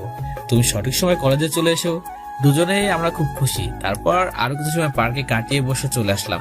মনের ভিতর আলাদা একটা অনুভূতি হচ্ছে, যাক শেষ পর্যন্ত প্রিয় মানুষটিকে তাপন করতে পারলাম। আমার আর কিছুই চাই না। কোনো মতে রাতটা পার করে দিয়ে সকালবেলায় কলেজে চলে গেলাম। একটা দোকান থেকে গোলাপ ফুলের গোড়া নিয়ে নিলাম। তারপর কলেজে প্রবেশ করলাম। তখনই আমার সামনে তানহা চলে আসলো। আজকে তানহাকে দেখতে অনেক বেশি সুন্দর লাগছে। তারপর কলেজের সবাইকে উদ্দেশ্য করে বললাম, আপনারা কিছুক্ষণ দাঁড়িয়ে যান, সবাই নিজের জায়গায় দাঁড়িয়ে থাকুন, এখন একটা গুরুত্বপূর্ণ কথা বলতে যাচ্ছি আমি। তারপর তানহার সামনে হাঁটু গেড়ে বসে পড়ে, তানহা, আমি তোমাকে খুব ভালোবাসি। তোমার মনের কালি দিয়ে আমার ভালোবাসা শব্দটি লিখেছি। তোমার সমস্ত ইচ্ছা এখন আমাকে ঘিরে রয়েছে। তুমি এখন আমার স্বপ্নের রানী। তোমাকে ছাড়া আমি একটুও বাঁচতে পারবো না। I love you. আমি তোমাকে খুব ভালোবাসি আর তোমার সাথে সারা জীবন কাটাতে চাই। কি বললি তুই? ছোট লোকের বাচ্চা, তুই আমাকে ভালোবাসিস, কিন্তু আমি তো তোকে ভালোবাসি না, আর কখনো বাসতে পারবো না। নিজের চেহারা কখনো আয়নাতে দেখেছিস যে তোকে কেমন লাগে? তোর মতো একটা খ্যাতকে আমি ভালোবাসবো? তুই সেটা ভাবলি কি করে? তানহা আমার কথাগুলো শুনে মাটিতে বসে পড়ে। তানহার কথা শুনে মাথায় কাজ করা বন্ধ করে দিয়েছে। তানহা, তুমি কি বলছো? এসব কি তুমি এমনি এমনি বলছো, তাই না? এসব তো তোমার মনের কথা নাই। বলো না তানহা, তুমি এতক্ষণ যা বললে সবকিছু মিথ্যে বললে। নীল উঠে গিয়ে তানহার হাত ধরে ফেলে। তানহা, তুমি আমাকে ভালোবাসো, এটা বলো না। কি রে ছোট লোকের বাচ্চা, তোর সাহস হলো কিভাবে আমার গায়ে টাচ করার? বলে পায়ের জুতা খুলে নীলের গালে দুটো বসিয়ে দেয়। এই ছোট লোকের বাচ্চা, তোর সাহস হয় কি করে তুই আমার গায়ে হাত তুলিস? আমার স্ট্যাটাস আর তোর স্ট্যাটাস দেখেছিস একবার? আমার সাথে কি তোর কখনো মানায় বল? আর আমি তো কখনো তোকে ভালোবাসি নাই। তোর কি মনে আছে যে তোর জন্য আমার বাবা আমাকে থাপ্পড় মেরেছিল? আর আমার বাবা তো আমাকে কখনো ধমক দিয়েও কথা বলে নাই। আর তোর জন্য বাবা আমাকে 2টা চড় মেরেছিল। সেদিন থেকে আমি প্রতিজ্ঞা করেছিলাম যে তোকে উচিত শিক্ষা দিব। আর এইসব প্রেম তো সবকিছু একটা সাজানো নাটক ছিল। কি রে লিজা, তোরা এদিকে আয়। তানহার কথা মতো বান্ধবীরা এগিয়ে আসে। তানহা আবার বলতে লাগে, এই ছোট লোক শোন, আমার বান্ধবীদের সাথে চুক্তি করেছিলাম যে তোকে উচিত শিক্ষা দিব, না হলে কি লিজাদের সাথে আড্ডা না দিয়ে তোর সাথে দিতাম? এখন তো তোকে তোর প্রাপ্য দিয়ে দিছি। আমার অপমানের প্রতিশোধ নেওয়া হয়ে গেছে। তুই তোর জায়গায় থাক এখন পরে। বলে তানহার বান্ধবীর সাথে চলে যায়। এসবের পর মাটি থেকে যেন উঠে দাঁড়ানোর শক্তি হারিয়ে ফেলেছি। চোখের পানি ঝর্ণার মতো বেরিয়ে পড়েছে। বুক ফেটে কান্না আসছে। এই কয়েকদিনে তানহাকে জীবনের থেকে বেশি ভালোবেসে ফেলেছি, কিন্তু তানহা যে তার সাথে এমনটা করবে এটা কখনো ভাবতে পারে নাই। চোখের পানিতে সামনের মাটি ভিজে গেছে। কলেজের সবাই নীলের দিকে তাকিয়ে হাসছে। তখনই রাজ এসে নীলকে বসা থেকে উঠায়। তারপর চোখের পানি মুছে বলে, নীল রাজকে জড়িয়ে ধরে কাঁদতে শুরু করে দেয়। এই নীল, এখন একদম কাঁদবি না। আমার তো সেই প্রথম থেকে তানহার উপর সন্দেহ হয়েছিল যে হঠাৎ করে আমাদের সাথে বন্ধুত্ব করে বসলো, নিশ্চয় কোনো প্ল্যান করেই এসেছে। আরে তুই তো কলেজে মাত্র কয়েকদিন হলো এসেছিস, আর আমি এই কলেজের অনেক দিন ধরে আসছি। আমি তানহাকে খুব ভালো করে চিনি, কিন্তু তুই যখন এত অপমান করার পরেও ওকে মেনে নিলি, তখন আমি তোর খুশির জন্য আর কোনো কথাই বলি নাই। যাই হোক, এখন সবকিছু ভুলে যা, নতুন করে জীবনটা শুরু কর, আর সবাইকে দেখিয়ে দে তুই কি পারিস আর কি না পারিস। মনে বলে বলে, আরে আমি দেখিয়ে দিব যে আমি কি পারি আর কি না পারি। আমি যে কলেজে ভর্তি হয়েছি ওই জন্য। একজন ওয়ান ম্যান আর্মি কমান্ডো কি পারে সেটা তো কয়েকদিন পরেই বুঝে যাবি। তবে এটা সত্যি যে আমি তানহাকে খুব ভালোবেসে ফেলেছি। ওকে ছাড়া কেমন যেন একটা শূন্যতা বিরাজ করছে, কিন্তু ওই মিশনের জন্য ওকে ভুলে থাকতেই হবে। তারপর যখন আমার পরিচয় দিব তখন সবার চোখ কপালে উঠে যাবে। আচ্ছা রাজ, এখন ক্লাসে চল, সময় হয়ে গিয়েছে। তারপর দুজন মিলে ক্লাসে চলে গেলাম। অপরদিকে তানহার বান্ধবীদের সাথে হাসাহাসিতে মেতে আছে। আরে লিজা, আজকে আমি অনেক খুশি, জানিস তো? ওই খ্যাটটাকে শিক্ষা দিতে পেরে আমার যে কতটা ভালো লাগছে সেটা তোরে বলে বোঝাতে পারবো না। ওর জন্য বাবা আমাকে থাপ্পড় মেরেছে, আর সেটার প্রতিশোধ তো খুব ভালো করে নিলাম। আচ্ছা চল, তোরা ক্লাসের সময় হয়ে গেছে। তারপর সবাই মিলে ক্লাসে চলে যায়। ক্লাস শেষ হয়ে গেলে নীল আর রাজ বের হয়ে ওদের আড্ডায় বসে, তারপর গল্প করতে থাকে। দেখ নীল, আজ যা কিছু হলো সব ভুলে যা। আর হ্যাঁ, বাসায় গিয়ে কিন্তু উল্টাপাল্টা করবি না। এ রাজ, তুই ঠিক কি বলতে চাইছিস? দেখ নীল, এর আগে অনেককে দেখেছি যে প্রেমে ব্যর্থ হলে সুসাইড করে। তাই তোকে নিয়ে আমার ভয় হচ্ছে, তুই আবার এমন কিছু করে বসবি কি না। আচ্ছা রাজ, তুই কি পাগল হয়ে গেছিস নাকি? ওসব উল্টাপাল্টা কাজ যারা করে তারা একদম পাগল।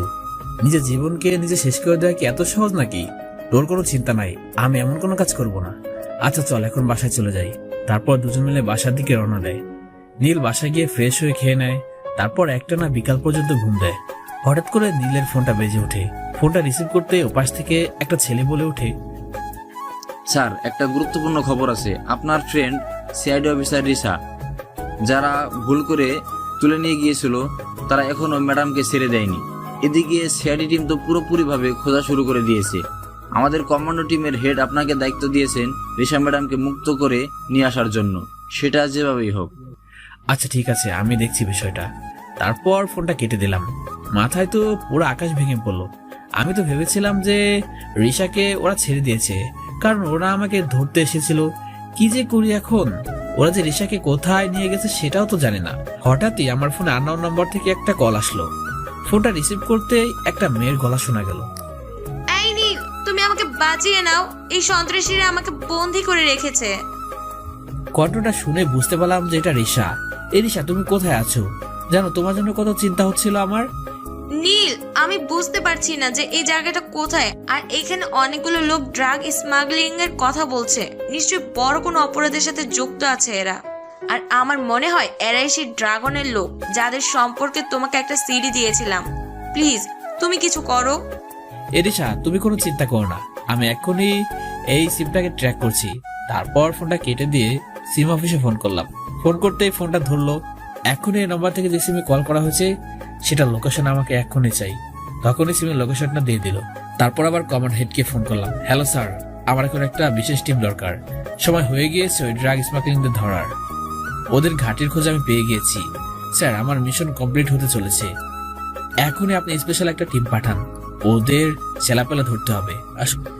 ওকে ঠিক আছে, তুমি রেডি হও মাহফুজ, আমি তোমার জন্য একটা টিম পাঠিয়ে দিচ্ছি। ফোনটা কেটে দিয়ে তৈরি হয়ে নিলাম। একটু পরেই কয়েকজন আমার ঘরে ঢুকে গেল। হাই, এরা আমার টিম। এখন এদের সাথে কাজ করতে হবে। তারপর ওদের সবাইকে নিয়ে রিশার লোকেশনে রওনা দিলাম। লোকেশন অনুযায়ী একটা জঙ্গলের মধ্যে ঢুকে গিয়েছি। সবাইকে নিয়ে সেখানে চলে গেলাম। একটা পুরাতন বাড়ি দেখতে পেলাম, লোকেশনটাও ওখানে দেখাচ্ছে। তারপর বাড়িটার কাছে চলে গেলাম। একটা ভাঙা জানালা দিয়ে দেখলাম 10 থেকে 12 জনের মতো বসে আছে। তারপর টিমমেটদের বললাম, শোনো সবাই, এক এক করে চারদিক ঘিরে ফেলো সবাই। তারপর যখনই সময় হবে আমি সিগন্যাল দেব, আর তখনই তোমরা অ্যাটাক করে ফেলবে। বলা মাত্রই সবাই ভাগ হয়ে গেল। তারপর সবাই একটা পজিশন নিয়ে অ্যাটাক করলাম। তখন ক্রিমিনালগুলো আমাদের মারার জন্য এগিয়ে আসলো। টিম মেম্বারদেরকে ইশারা দিলাম মার্শাল আর্ট শুরু করে দিতে। মার্শাল আর্টের মার খেয়ে ক্রিমিনালগুলো বেশিক্ষণ টিকে থাকতে পারলো না। সবাই ব্যথায় গড়াগড়ি করতে লাগলো। তখন ওদের দলের নেতাকে ধরলাম। স্যার, আমাকে মাফ করে দিন, আমার অনেক বড় ভুল হয়ে গেছে, আর কখনো এমন হবে না। এই শুয়োরের বাচ্চা, আগে বল সিআইডি অফিসার রিশাকে কোথায় রেখেছিস? স্যার, ওই ম্যাডাম উপরে আছে। আচ্ছা চল এখন উপরে, বলে নেতাটাকে ধরে নিয়ে উপরে চলে গেলাম। উপরে গিয়ে দেখি রিশা মাটিতে পড়ে আছে, হাত পা দড়ি দিয়ে বেঁধে রাখা হয়েছে। তাড়াতাড়ি গিয়ে বাঁধনগুলো খুলে দিলাম। এই রিশা, তুমি ঠিক আছো তো? আমি একদম ঠিক আছি। আর এই লোকগুলো ড্রাগ স্মাগলিং এর চেষ্টা করে যাচ্ছে। নেতাটার কলার ধরে উঁচু করে ফেললাম। এই ড্রাগনের চামচা, ড্রাগন কোথায় বল? স্যার, আমি জানি না যে ড্রাগন কোথায়, ওকে আমরা কখনো দেখি নাই স্যার। আমরা শুধু ওর সাথে ফোনে কথা বলি, তাছাড়া ওর সাথে কোনোভাবেই যোগাযোগ করতে পারি না। ওর যখন প্রয়োজন হয় তখনই শুধু আমাদেরকে ফোন করে বলে দেয়। তবে হ্যাঁ স্যার, সামনে এই শহরে যে কলেজটা আছে ওইখান থেকে ড্রাগগুলো পাচার হবে এটা আমি জানি, কিন্তু ওর সাথে আর কার কার হাত আছে সেটা আমি জানি না। ওকে ঠিক আছে, সেগুলো তো বের করেই নেব, তবে তার আগে তোদের একটা ব্যবস্থা তো করতেই হবে। এখন চল আমার সাথে। আরিশা, তুমি তো ফোন করে আমার ঘুম হারাম করে দিয়েছিলে। আমি তো জানতাম যে এরা তোমাকে ছেড়ে দিয়েছে, কিন্তু যখন ফোন করে বললে তোমাকে ওরা এখন আটকে রেখেছে, তখন তো আমার মাথায় কিছুই ঢুকছিল না। তবে এখন তুমি পুরোপুরি সেফ আছো, আর আমিও তোমাকে রক্ষা করে বন্ধুত্বটা বজায় রাখতে পারলাম। তোমার সিআইডি টিমকে জবাবদিহি করতে হবে না। বড় একটা ঝামেলা থেকে বেঁচে গেলাম। আচ্ছা, এবার চলো তোমাকে সেফলি সিআইডি টিমের হাতে দিয়ে আসি। তারপর ক্রিমিনালগুলোকে নিয়ে পুলিশের হাতে তুলে দিলাম, রিশাকে নিয়ে ওর টিমের হাতে তুলে দিলাম। সবাই তো আমাকে দেখে অবাক, সবাই আমার আসল পরিচয় জানতে চাইলো। তখন আমি তাদেরকে আমার কমান্ডার পরিচয় দিয়ে মিশন সম্পর্কে জানালাম। তখন তার আশ্বস্ত হলো। তারপর সবার কাছ থেকে বিদায় নিয়ে বাসায় চলে আসলাম। বাসায় একা একা থাকায় তানহার ব্যবহারগুলো মনে পড়ে গেল। মনটা আবার অনেক খারাপ হয়ে গেল। যতই আমাকে অপমান করুক, জীবনের প্রথম তো তানহাকে ভালোবেসেছিলাম। এখন একা থাকলে মনটা আরো খারাপ হয়ে যাবে। তাই রাজকে ফোন করে দিলাম, হ্যালো রাজ, পার্কের সামনে নদী আছে না, ওইটার কাছে চলে আয়, মনটা খুব খারাপ লাগছে। ফোনটা কেটে দিয়ে নদীর পাড়ে চলে গেলাম। একটু পরে রাজ এসে নীলের পাশে বসলো। দেখে নীল মন মারা হয়ে বসে আছে। কি রে নীল, এভাবে মন খারাপ করে বসে আছিস কেন? তোর কি হয়েছে বলতো? তুই তান্হা অপমান করার পর থেকে তুই এভাবে আসিস। তুই ওকে ভুলে যা, না হলে আর কতদিন এভাবে নিজের মনকে কষ্ট দিবি? আরে ভাই, আমি নিজের মনকে কোনো কষ্ট দিব না। আমি তো তানাকে ভুলে থাকার চেষ্টা করতেছি, কিন্তু কিছুতে ওর সাথে কাটানো সময়গুলো ভুলতেই পারছি না। আমি ওকে আমার নিজের থেকে বেশি ভালোবেসে ফেলেছি, কিন্তু তানহা আমার সাথে যে ভালোবাসার নাটকটা করেছে সেটা আমি বুঝতে পারি না রে রাজ। আমি ওর চালাকি ধরতে পারি নাই। তারা যে প্রতিশোধের জন্য আমার সাথে এরকম নাটক করবে এটা আমি স্বপ্নেও ভাবি নাই। এখন তুই তান্নার কথা বাদ দে তো। ওর কথা শুনলে আমার এখন রাগ হচ্ছে। আরে ভাই, মানুষ একটু অহংকারী হতেই পারে যদি তার বাবা টাকা দেয়, কিন্তু একজনের মন নিয়ে একটা মানুষ কিভাবে খেলতে পারে? আচ্ছা, এখন মন খারাপ করিস না, আমি তোর পাশে সবসময় আছি। এখন বাসায় চল, সন্ধ্যা লেগে গেছে। ও হ্যাঁ, তাই তো, কখন সন্ধ্যা লেগে গেছে খেয়াল করে নাই। আচ্ছা চল বাসায় ফিরে যাক। তারপর দুজন মিলে উঠে হাঁটতে শুরু করলাম। রাজকে বিদায় দিয়ে বাসায় চলে গেলাম। তারপর রাতের পড়াটা শেষ করে ঘুমিয়ে পড়লাম। পরের দিন সকালবেলা উঠে কলেজে চলে গেলাম। গেট দিয়ে ঢুকতে দেখি তানহা ওর বান্ধবীদের সাথে বসে আড্ডা দিচ্ছে। আমি মাথা নিচে করে চলে আসলাম। এদিকে নীলকে দেখি হাসাহাসিতে মেতে আছে, সাথে তানহার বান্ধবীরাও হেসে দেয়। দেখ লিজা, তোরা দেখ খ্যাটটা কেমন করে যাচ্ছে। ও ভেবেছিল যে আমি ওকে সত্যি ভালোবেসেছিলাম, কিন্তু বেচারা আমার প্রেমের ফাঁদে পা দিয়েই ভুল করছে। এখন তো অতি দুঃখে দেওয়ানো হয়ে গেছে। ওর জন্য বাবা আমাকে থাপ্পড় মেরেছিল। তোরা জানিস, সেদিন আমার খুব কষ্ট লেগেছিল যে এখানে আমার বাবা আমার সাথে কখনো জোরে কথা বলি না। আমাকে খুব ভালোবাসে আমার বাবা, আমার কোনো যা পাও বাদ রাখে না। কিন্তু ছোট লোকটার জন্য সেদিন কি হয়েছিল, আমাকে থাপ্পড় মেরে কতগুলো কথা শুনিয়ে দিল। তখন মনে হচ্ছিল কষ্টে কলিজা ফেটে যাচ্ছে। এখন তো খুব সুখে আছি আমি, ছোট লোকটাকে দেখছি আর মজা নিতে পারছি। তানহা, আমার মনে হয় তুই অনেক বড় ভুল করেছিস। আমার নীলের উপর কেমন যেন সন্দেহ হয়। ওকে তো এই এলাকাতে আগে কখনো দেখি নাই। কই থেকে এসে আমাদের কলেজে অ্যাডমিশন নিছে। আর সবচেয়ে বড় কথা হলো, নীল আর রাজ খুব ভালো বন্ধু হয়ে গেছে। নীল সব মেয়েদেরকে খুব সম্মান করে রে তানহা। ওর মতো ভালো ছেলে আমি আর দেখি নাই। তুই ওকে এভাবে ঠকিয়ে ভালো একটা কাজ করিস নাই, পরে পস্তাতে হবে তোর। এখন তো নীল খুব কষ্ট পাচ্ছে, কিন্তু পরে তুই ওর প্রেমে আবার কষ্ট পাস না, কারণ নীল তোকে আর কখনো গ্রহণ করবে না। লিজা, তুই আমাকে হাসালি, এখন তো দেখি তুই ওর গুণগান শুরু করে দিয়েছিস। তবে এটা ঠিক যে রাজের সাথে ভালো বন্ধুত্ব হয়ে গেছে, আর রাজের স্ট্যাটাসের সাথে একমাত্র ওই ছোট লোকটারই মিলে যায়। এটা নিয়ে আমি কোনো চিন্তা করি না। আর তুই ওই যে বললি না যে খ্যাটটা খুব কষ্ট পাচ্ছে, আরে ওকে কষ্ট দেওয়ার জন্যই তো এতদিন নাটকটা আমাকে চালিয়ে যেতে হয়েছে। আর আমি বাবার থেকে যে কষ্ট পেয়েছি সেটা ওই খ্যাতের কষ্ট তার তুলনায় কিছুই না। ওকে যে এত ভালো বলছিস তুই কি জানিস যে এসব ছেলেরা মেয়েদেরকে দেখিয়ে দেখিয়ে সম্মান দেয় যাতে মেয়েরা ওদের প্রেমে পড়ে যায়। আর আমি কখনো আফসোস করব না এই ভেবে যে আমি ওকে ঠকিয়েছি। আরে ওর মতো ছেলেরা আমার চারপাশে সবসময় ঘুরে বেড়ায়, আর ওর মতো ছোট লোকের প্রেমে পড়ব আমি।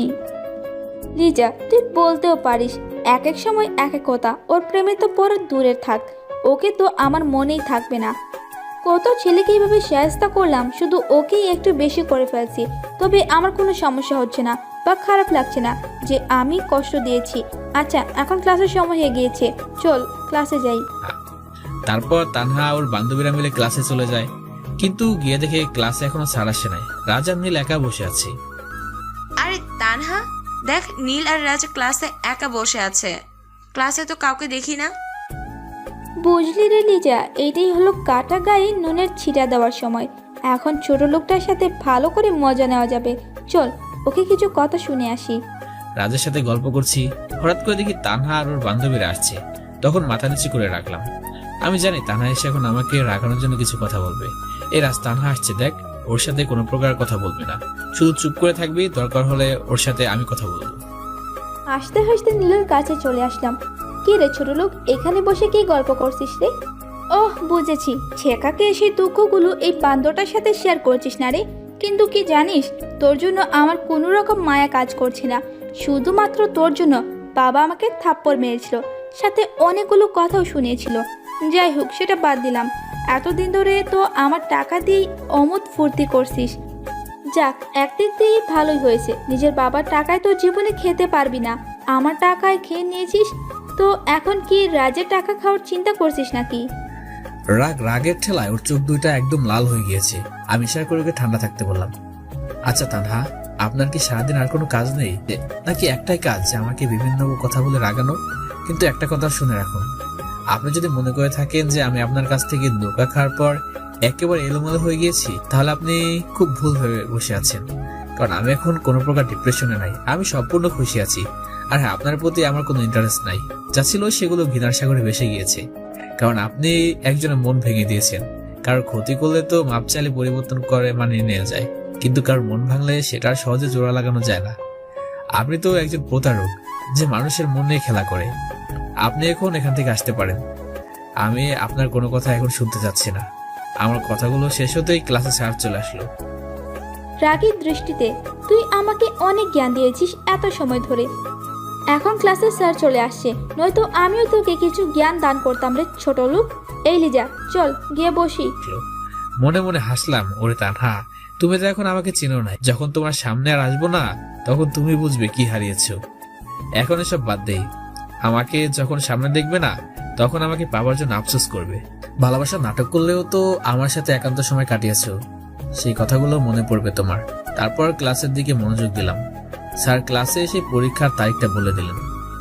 তোমরা সবাই শোনো, আগামী 2 সপ্তাহ পরে তোমাদের পরীক্ষা। সবাই ভালো করে প্রস্তুতি নিবে, কারণ এই পরীক্ষা তোমাদের ফাইনাল পরীক্ষা। পরীক্ষাতেই তোমাদের মধ্য থেকে সেরা স্টুডেন্টদেরকে বাছাই করা হবে। আর সামনের সপ্তাহে কলেজের বড় একটা অনুষ্ঠানের আয়োজন করা হয়েছে, আর এতে আমাদের তানহার বাবাকে প্রধান অতিথি করে নিয়ে আসছি। তোমরা সবাই প্রস্তুতি নিয়ে নাও। এই অনুষ্ঠানটা সকাল 10টা থেকে শুরু হবে আর রাত 10টায় শেষ হবে। তারপর স্যার কিছু গুরুত্বপূর্ণ নোট দিয়ে চলে গেলেন। ক্লাস থেকে বের হয়ে রাজের সাথে আড্ডায় বসে আছি, তখনই তানহা আমাদের সামনে আসলো। কি রে রাজ, তোর না একটা বোন আছে, তো ওই খ্যাটার সাথে কি বিয়ে দেওয়ার চিন্তা করছিস নাকি? বাহ, বলতে হবে, ভালো চয়েস আছে তোর। তা না, তুমি কিন্তু এবার তোমার সীমা অতিক্রম করে ফেলছো। মুখ সামলে কথা বলো। না হলে কি করবি তুই? এবার আর চুপ করে থাকতে পারলাম না। ওই তানহা, আপনার কি মাথায় তার ছিঁড়ে গেছে নাকি? বেহুদা আমার সাথে গায়ে পড়ে ঝগড়া করছেন। আপনার কি লজ্জা বলতে কিছু নেই, নাকি সব লজ্জা সরম পানি দিয়ে গুলিয়ে খেয়েছেন? আপনি এখান থেকে জানতো। এই রাজ, তুই চলে আয় তো এখান থেকে। যত সব পাগলের আড্ডাখানা এখানে। তানা তখন একটা কথা বলবে, কিন্তু তানাকে সুযোগ না দিয়ে রাজ কিনে চলে আসলাম। এদিকে রাগে গজগজ করতে লাগলো। কি, আমাকে ওই খেটটা পাগল বললো, মাথার তার ছেড়ে বললো? ওরে, তোকে তো আবার উচিত শিক্ষা দিব। রাজকে বাসায় পাঠিয়ে দিয়ে নিজ বাসায় চলে আসলাম। ফ্রেশ হয়ে খাবার খেয়ে নিলাম, তখনই ফোনটা বেজে উঠলো। হ্যাঁ বলো, কি খবর? স্যার, আমাদের টিম সবকিছুর খোঁজ নিয়ে নিয়েছে। ড্রাগ স্কলার ড্রাগন ওই কলেজে থেকে ড্রাগ পাচার করে, কলেজ থেকে ড্রাগ পাচার করবে, আর সেটা করবে সামনের সপ্তাহে। আপনি নিশ্চয় জানেন যে আগামী সপ্তাহে একটা অনুষ্ঠান আছে আপনাদের কলেজে। ওখান থেকে একটা ট্রাকের সাথে ড্রাগগুলো নিয়ে যাওয়া হবে। আর ড্রাগন তো কলেজের প্রিন্সিপালের সাথে আগে হাত করে রেখেছিল, তাই কলেজ থেকে ড্রাগন সমস্ত ড্রাগ নিয়ে বের হবে। আর ড্রাগন তার রূপটা পাল্টে নেবে, যাতে ওই কেউ চিনতে না পারে। ড্রাগনের ছবি আমরা পেয়ে গেছি, আপনাকে মেসেজ করে দিচ্ছি। আপনি ড্রাগনকে ধরতে পারবেন স্যার, এটা আমাদের বিশ্বাস। আর সাথে হাতে নাতে ওই কলেজের প্রিন্সিপালকেও ধরবেন। আমরা ঠিক সময়ে আমাদের টিম নিয়ে কলেজে পৌঁছে যাব। তারপর ফোনটা কেটে দিল। ছেলেটার সাথে কথা বললে তো মনটা খুশিতে নেচে উঠলো। আরেকটা মিশন আমার জয় করার কাছাকাছি। আমি হলাম ইউজিসি বা Bangladesh underground commando head of the department. এই ড্রাগনকে অনেকদিন ধরে পুলিশ ধরার চেষ্টা করছিল, কিন্তু সল হয় নাই। আমাকে দায়িত্ব দেওয়া হয়। আগেই খবর ছিল যে এই কলেজে কিছু একটা করবে ড্রাগন, তাই তো এই কলেজে অ্যাডমিশন নিয়েছিলাম। আগামী সপ্তাহে পুরো কলেজে আমার আসল পরিচয় জানবে, আর তানহা আমার আসল পরিচয় জেনে নিশ্চয়ই আবার আমার কাছে আসতে চাইবে, কিন্তু সেটা তো আমি হতে দেব না, কারণ তানহা ভালোবাসার মর্ম বুঝে না, শুধু বুঝে কার কত টাকা। এখন শুধু অপেক্ষা আগামী সপ্তাহ কলেজের অনুষ্ঠানটির। তারপর রাতে খেয়ে দিয়ে ঘুমিয়ে পড়লাম। পরদিন সকালে উঠে কলেজে চলে গেলাম। বেশ ভালোই লাগছে, কারণ একজন কমান্ডোর জীবনে একটা মিশনের সফলতা অনেক বড় উপহার বয়ে আনে, যা আমার জীবনে প্রায় অনেকবার এসেছে। কিন্তু বিশেষ করে এই মিশনের সফলতা, এসব চিন্তা করতে করতে কলেজের সামনে প্রবেশ করলাম। কি রেখে তোর তো দেখছি লজ্জা বলতে কিছুই নাই। তোকে এত অপমান করি, তারপরেও তুই বেহায়ের মতো কলেজে আসিস। নির্লজ্জ না হলে কি কেউ এমন করে নাকি? আচ্ছা তানহা, আপনি কি চান বলুন তো? আপনিও তো আরেকটা বেহায়া। দেখছেন যে আমি আপনার সাথে কথা বলতে চাই না, তারপরেও সে নির্লজ্জের মধ্যে বারবার গায়ে পড়ে কথা বলতে আসেন। আর হ্যাঁ, আমার সাথে আপনি কথা বলেন কি জন্য? আপনার স্ট্যাটাস আর আমার স্ট্যাটাস তো এক না। আপনি কত বড় ঘরের সন্তান, আমি তো গাইয়া খ্যাত। আফসোস, খ্যাত আমাকে কেউ বলে না। আপনি আমাকে খ্যাত বললেন। আপনার রুচিবোধ আছে বলতে হবে। আর হ্যাঁ, একটা ভালো খবর আছে আপনার জন্য। আমি পরের সপ্তাহে কলেজ থেকে চলে যাচ্ছি। এই অনুষ্ঠানটার পরে আপনাকে আর এই খ্যাতটার মুখ দেখতে হবে না। আরে এটা তো আমার জন্য খুশির খবর, কারণ তোর মতো খ্যাত আমাদের কলেজে দরকার নেই। কেন যে তোকে এই কলেজে অ্যাডমিশন দিল সেটাই আমি বুঝলাম না। তুই তো আমাদের কলেজের মান সম্মান ডুবিয়ে ছাড়বি রে। দিন দিন তোর মতো খ্যাতগুলো এসে আমাদের কলেজটা ডুবিয়ে দিচ্ছে। দাদার কথা শুনে মুচকে আসলাম। মেয়েটা আসলেই পাগল। মেয়েটা অনেক অহংকারী বটে, তবে মনটা অনেক ভালো। কাউকে একবার ভালোবেসে ফেললে সে মানুষটার জন্য সবকিছু করতে পারবে। তারপর কোনো কথা না বলে সেখান থেকে চলে আসলাম। তখন রাজ কলেজে আসলো। ওর সাথে বসে কিছুক্ষণ আড্ডা দিলাম। আচ্ছা রাজ, আমি একটা সিদ্ধান্ত নিয়েছি। তুই আবার হঠাৎ করে কি সিদ্ধান্ত নিলি ভাই? শোন রাজ, আমাকে তো তানহা দেখতে পায় না, আর সামনে আমাদের পরীক্ষা, তাই একটু প্রস্তুতি নিতে হবে। আর আমি কলেজে আসলে থানা প্রতিদিন আমাকে অপমান করে, তাই আমি আগামী এক সপ্তাহ কলেজে আসবো না।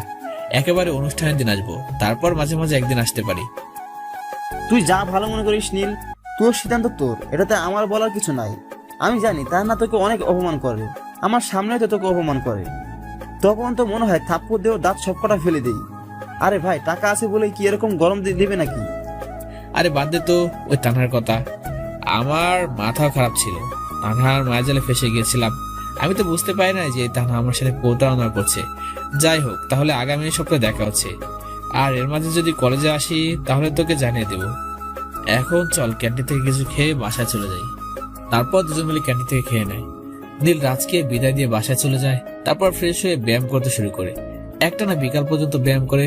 ব্যায়াম করা শেষ হতেই মোবাইলটা বেজে উঠলো। নীল কল রিসিভ করে। হ্যাঁ আম্মু, কেমন আছো তোমরা? হ্যাঁ রে বাবা, আমরা সবাই অনেক ভালো আছি। তো তুই সারাদিন তো বিজি থাকিস, তাই ফোন দেই না। বেশ কয়েকদিন পর আজকে তোর কথা খুব মনে পড়লো, তাই ফোন দিলাম। আরে আম্মু, খুব ভালো করেছো ফোন দিয়ে, না হলে আমি তোমাকে ফোন করতাম। তুমি কোনো চিন্তা করো না, আমার কাজ প্রায় শেষ হয়ে গিয়েছে।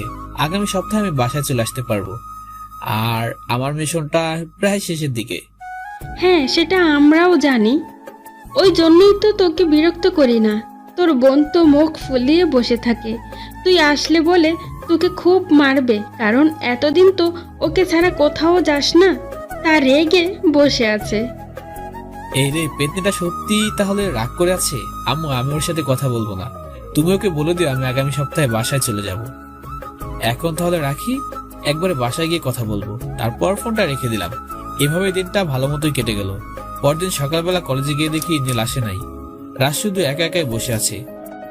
কি রে, নীল তো এত দেরি করে কলেজে আসতো না, তাহলে আজকে ওর হলোটা কি? কি রে রাজ, তোর ছোট লোক বন্ধুটা আজকে আসে নাই? তানহার কথা শুনে সামনের দিকে তাকাই। তান্নাকে দেখে অস্বস্তি লাগছে, কারণ তানহার আজকে দেখতে পায় না। আচ্ছা তান্না, তোমার কি আর কোনো কাজ নাই বলো তো? এই শুধু নীলের পিছনে পড়ে আছো কেন?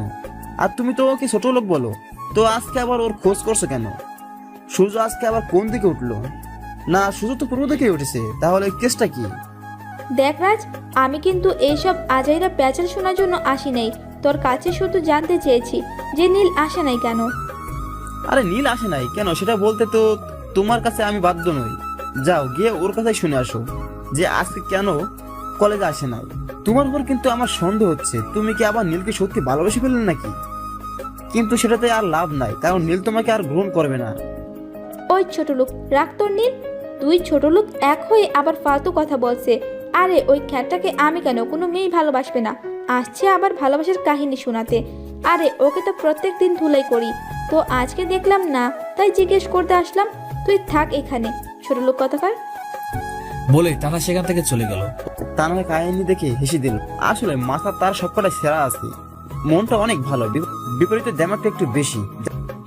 রাজের সাথে কথা বলে মুডটাই খারাপ হয়ে গেল। বলে কি না আমি ছোট লোকটাকে ভালোবেসে ফেলেছি। আরে ওটাকে কোনো মেয়ে পাত্তা দিবে না, তারপর ওর বান্ধবীদের সাথে আড্ডা দিতে থাকি। এভাবেই দিন কেটে যায়। পরদিন তানহা কলেজে আসে, বাট আজকেও নীলকে দেখতে পায় না। তানহার মনে একটু খারাপ লাগা কাজ করতে শুরু করলো। কি রে, খ্যাটটা কোথায় উদা হয়ে গেল? কোনো সমস্যা হয় নাই তো আবার? ধুর, আমি আবার ওকে নিয়ে কেন ভাবছি? আমার মাথাটা মনে হয় খারাপ হয়ে গেছে। ওই ছোট লোকটাকে নিয়ে এত ভাবতেছি কেন আমি? ওকে তো আমি ভালোবাসি না, তবুও কেন বারবার ওর কথা মনে পড়ে যাচ্ছে। আবার কলেজের চারপাশে একবার চোখ ঘুরে দেখি, না কোথাও তো নীল নাই। তানহা এমনভাবে চারদিকে তাকাচ্ছে, তখনই লিজা এসে হাজির। কি রে তানহা, কাকে এত খুঁজছিস আর এত কি ভাবছিস? কখনো তো তোকে এমন করতে দেখি নাই। লিজের কথায় আটকে উঠি। কই না তো, আমি কাউকে খুঁজতেছি না। আজ এত কি নিয়ে ভাববো আমি? আমার কি কিছু চিন্তার আছে নাকি সেটা নিয়ে ভাববো আমি? কিছু একটা নিয়ে তো ভাবছিস, সেটা আমি শিওর। তবে আমি কিছুটা আভাস পাচ্ছি। এই 2 দিন দেখতেছি যে নীল কলেজে আসে নাই, আর তুইও এই 2 দিন কি নিয়ে যেন চিন্তায় আছিস। শোন তানহা, তুই যতই নীলকে অপমান করিস না কেন, যতই ভালোবাসার নাটক করিস না কেন, বাট ওর সাথে কাটানো একান্ত সময়গুলো তোর এখন মনে পড়ছে। নীলকে এখন তুই অনেক মিস করছিস, সেটা আমি খুব ভালো করে বুঝতে পারছি। তাই বলি কি, নীলকে আপন করে নে, দেখবি সুখী হবি। এই লিজা, তোর মাথা কি আসলেই খারাপ হয়ে গেছে নাকি? আরে লিজা, আমি ওই খ্যাটটাকে কখনোই ভালোবাসি নাই, আর বাসবও না। তুই কি মনে করছিস ও একান্ত সময়গুলো আমার মনে পড়ছে? আরে কখনোই না। আমি ওই ছোট লোকটাকে দু চোখে দেখতে পারি না। সেটা দেখাই যাবে সময় হলে। আমি শিওর যে তুই একদিন তোর এই ভুলটা বুঝতে পারবি আর নীলকে আপন করতে চাইবি, কিন্তু তখন আর সেটা হবে না। ঠিক আছে, এখন এই বিষয় বাদ দে, চল ক্লাসে যাই। তারপর দুজন মিলে ক্লাসের দিকে রওনা দেয়। এদিকে দিন সমস্ত রকম প্রিপারেশন নিয়ে মিশনটার জন্য এই 2 দিন বেশ ভালোভাবেই কেটেছে। বাকি দিনগুলো ভালোভাবে কাটাতে থাকে। আরো 2 দিন কেটে যায় নীলের, কিন্তু অপরদিকে তানহার মনে কেমন যেন খারাপ লাগা কাজ করছে। কিছু যেন একটা হারিয়ে ফেলেছে সে। সবসময় কিছু একটা নিয়ে ভাবতেই থাকে, কিন্তু সে বুঝতে পারছে না যে কি হয়ে গেছে তার। 5 দিন পর নীল কলেজে যায়, তারপর যাদের সাথে আড্ডা দিতে থাকে। তানহা কলেজে এসে দেখতে পায় যে নীল বসে আছে। মনের অজান্তে মুখ দিয়ে আনন্দের হাসি বেরিয়ে যায়। তানহা নিজেই বুঝতে পারে না যে নীলকে দেখে তার কেন এত ভালো লাগছে। তানহা সেখানে বেশি সময় না দাঁড়িয়ে থেকে চলে যায়। নীল আর রাজ হেসে হেসে গল্প করতে থাকে। জানিস নীল, তানা সেদিন তোর কথা জিজ্ঞাসা করছিল, কিন্তু বুঝলাম না হঠাৎ করে তোর কথা জিজ্ঞাসা করছিল কেন। এই ভাই, ওসব বাদ দে তো, তুই এখন আড্ডা দে। আর কিছুক্ষণ আড্ডা দিয়ে কলেজ থেকে চলে গেলাম। দেখতে দেখতে অনুষ্ঠানের দিনটা চলে আসলো। আমি পুরো রেডি হয়ে কলেজে চলে গেলাম। কলেজে ঢুকে দেখি অনেক বড় আয়োজন করেছে। কলেজের সামনে একটা মঞ্চ বসানো হয়েছে আর সবার জন্য চেয়ার দেওয়া হয়েছে। আমি রাজকে নিয়ে চেয়ারে বসে গেলাম। রাজ একটু অবাক হলো, কারণ সবার সামনে বসতে, তাই আমি ইচ্ছা করে পিছনে বসলাম। আমি রাজকে ইশারা করে দিয়ে বললাম যে পুরো বুঝিয়ে বলবো। ঠিক 10টার সময় অনুষ্ঠান শুরু হলো। প্রধান অতিথি হিসেবে তানহার বাবা আসলো, সাথে তানহা ওর বাবার সাথে আসলো, কিন্তু প্রিন্সিপালকে কোথাও দেখতে পাচ্ছি না। নেমো খারাপই মনে হয় ড্রাগনের ডিল করতেই ব্যস্ত। একটু ওয়েট করো মশাই, আজকে তোমার সব প্ল্যান শেষ। পাশে তাকিয়ে দেখি আমার পুরো টিম ছদ্মবেশে এসেছে। আমি তাদের দিকে ইশারা দিয়ে অবস্থা জানিয়ে দিলাম। একটু পরে প্রিন্সিপাল এসে বক্তৃতা দেওয়া শুরু করলো। সবকিছু ঠিকঠাক চলতেছিল, কিন্তু ঠিক 12টার সময় কলেজে 10টা ট্রাক প্রবেশ করলো। সবগুলোতেই অনুষ্ঠানের খাবার বোঝাই করা। আমার তো তখনই সন্দেহ হলো, খাবার আনতে আবার ট্রাক লাগে নাকি? নিশ্চয়ই এখানে গন্ডগোল আছে। ট্রাকগুলো সমস্ত খাবার নামিয়ে দিয়ে ভিতরের দিকে গেল। প্রায় আধা ঘন্টা পর আবার ফিরে আসলো। তখনই খটকা লাগলো, কারণ ট্রাক তো চলে যাওয়ার কথা। ভিতরে গিয়ে এতক্ষণ কি করলো? তখন দেখি একটা লোক প্রিন্সিপালের সাথে হাত মিলে মঞ্চ থেকে নেমে ট্রাকে উঠে গেল। প্রথম দেখাতেই চিনে ফেললাম, আরে এটা তো ড্রাগন, ছদ্মবেশ নিয়ে আসছে। তখনই চেয়ার থেকে উঠে গেলাম আর জোরে চিৎকার দিয়ে কমান্ড দিলাম, ইউজিসি টিম, এখন আমাদের সময় দেশের সব থেকে বড় ড্রাগন স্মাগলারকে ধরার। সো কলেজের 4-5টা সবাই ঘিরে ফেলো, যাতে ড্রাগন পালাতে না পারে। বলার সাথে সাথে সবাই কমান্ডার পোশাক বের করে ফেললো। আমি আমার খ্যাতমার্কা পোশাক খুলে পড়লাম। পিছন থেকে একজন এসে আমার গায়ে নীল কালারের কোট পরিয়ে দিল, সাথে সেফটি জ্যাকেট। আমার কমান্ড শুনে তো পুরা কলেজ হা করে তাকিয়ে আছে আমার দিকে, কেউ কিছু বুঝতে পারছে না। রাজু আমার দিকে হা করে তাকিয়ে আছে, আর কমান্ডো টিম পুরো কলেজকে ঘিরেই ফেলেছে। আমি মঞ্চে গিয়ে মাউথটা হাতে নিলাম। হ্যালো লেডিস এন্ড জেন্টলম্যান, আপনাদের সবার দৃষ্টি আকর্ষণ করছি। আমি আপনার কলেজে একটা গোপনীয় মিশন এসেছিলাম। আমার পুরো নাম নিলয় চৌধুরী। আমি একজন আন্ডারগ্রাউন্ড কমান্ডোর, হেড অব দ্য ডিপার্টমেন্ট। আমাদের কাছে খবর ছিল যে কলেজ থেকে ড্রাগ পাচার করা হয়। বাংলাদেশের সব থেকে বড় ড্রাগ স্মাগলার হলো ড্রাগন, আর এই কাজটার সাথে যুক্ত আছে এই কলেজের প্রিন্সিপাল সাহেব। তিনি ড্রাগ স্মাগলারদের সাথে জড়িত। একজন শিক্ষক হয়েও দেশবিরোধী কাজ করছেন তিনি, তাই তাকে অ্যারেস্ট করা হলো। আর ওই যে ট্রাকের মধ্যে ড্রাগন বসে আছে। সো আমার মিশনটা আজকে এখানে কমপ্লিট হলো। এটা আমার জীবনের সব থেকে বড় সৌভাগ্য যে দেশবিরোধী কোনো শয়তানকে ধরতে পেরেছি। আমার কথা শুনে সবাই হা করে তাকিয়ে আছে, পুরো কলেজ যেন নিস্তব্ধ হয়ে গেছে। কমান্ডার টিম, অ্যারেস্ট আর প্রিন্সিপাল। নীল অর্ডার দেওয়ার সাথে সাথে কয়েকজন মিলে প্রিন্সিপালকে অ্যারেস্ট করে নেয়। এইসব দেখে ড্রাগন পালিয়ে যাওয়ার চেষ্টা করে, কিন্তু নীল দৌড়ে গিয়ে ড্রাগনকে ধরে ফেলে। ড্রাগনকে ধরেই মারতে থাকলাম। কিরে ড্রাগনের বাচ্চা ড্রাগন, তুই পাচার করবি নাকি ড্রাগ? আরে একমাত্র তোদের জন্য আমাদের দেশটা শত্রুর নাগালে চলে যাচ্ছে। তুই তো ড্রাগ না, আমাদের দেশটাকে বিক্রি করে দেওয়ার প্ল্যান করছিলি। কিন্তু আমাদের মতো দেশপ্রেমিক যারা এখনো বেঁচে আছে, তারা থাকতে তোদের মতো কুলাঙ্গাররা কিছুই করতে পারবে না। তারপর আমার টিমের হাতে ড্রাগনকে দিয়ে দিলাম। এতক্ষণ মনে পড়লো কলেজের অনুষ্ঠানের কথা। সবাই তো খুব আগ্রহ নিয়ে বসেছিল অনুষ্ঠানটার জন্য। এখন আমাকে সে আনন্দটা আবার ফিরে নিয়ে আসতে হবে। দৌড়ে গিয়ে মঞ্চে উঠে মাউথটা হাতে দিলাম। প্রিয় অতিথিরা, আমি আসলে দুঃখিত, কারণ আপনাদের অনুষ্ঠান আমার জন্য বিগড়ে গেল। কিন্তু কি করব বলুন, দেশের এরকম শত্রুকে তো আর ছেড়ে দিতে পারে না, এটাই আমার দায়িত্ব। কথাটা শেষ করতেই পুরো কলেজে হাততালির শব্দে মুখরিত হয়ে গেল। তারপর আস্তে আস্তে অনুষ্ঠানটা শুরু হলো। সবাই তো খুবই খুশি। তানহার বাবা আমাকে ডেকে নিয়ে নিজের কাছে বসালেন। এদিকে তানহা তো নীলের দিকে অবাক দৃষ্টিতে তাকিয়ে আছে। কি থেকে কি হয়ে গেল কিছুই তো মাথায় ঢুকছে না। নীলকে কেন জানি খুব মিস করছে এখন। কয়েকদিন যাবৎ নীল কলেজে আসছিল না, তাই তো তানহার যেন মনে হচ্ছিল কি যেন হারিয়ে ফেলেছে। তানহা নীলকে যতই ঘৃণা করতো না কেন, এই কয়দিনে নিজের অজান্তে ভালোবেসে ফেলেছে। অনুষ্ঠান শেষ হওয়ার পর তানহা ওর বাবার কাছে চলে যায়। অনুষ্ঠান শেষ হলে স্টেজ থেকে নেমে আসলাম। রাজ আমার কাছে দৌড়ে চলে আসলো। স্যার, আপনি এখানে একটা মিশনের জন্য এসেছেন, আর আমি আপনার সাথে কিনা এরকম ব্যবহার করেছি? এই রাজ, তোর মাথা কি খারাপ হয়ে গিয়েছে নাকি? আমি যতই কোনো অফিসার হই না কেন, আমাকে তুই করে বলবি। হ্যাঁ, এটা ঠিক আছে যে আমি তোর থেকে বড়, কিন্তু সেটা কোনো ম্যাটার করে না। আমরা এখন খুব ভালো বন্ধু হয়ে গেছি, সো আমার নাম ধরে ডাকবি। ওকে ওকে, ঠিক আছে বস। তো বস, আপনি এই সিক্রেট কথাটা আমাকে বলতে পারতেন তো, শুধু শুধু এতদিন ধরে ওয়েট করালি কেন? আমিও তোকে সাহায্য করতে পারতাম। তাই সেই প্রথম থেকে নিজের পরিচয়টা গোপন করে গেছিস। আরে রাজ, এটা আমাদের কমান্ডোর নিয়ম। আমি হলাম একজন আন্ডারগ্রাউন্ড কমান্ডো। নিজেদের পরিচয় সম্পূর্ণ গোপন করে মিশনে নামতে হয় আমাদের, আর মিশন শেষ না করা পর্যন্ত আড়ালেই থাকি।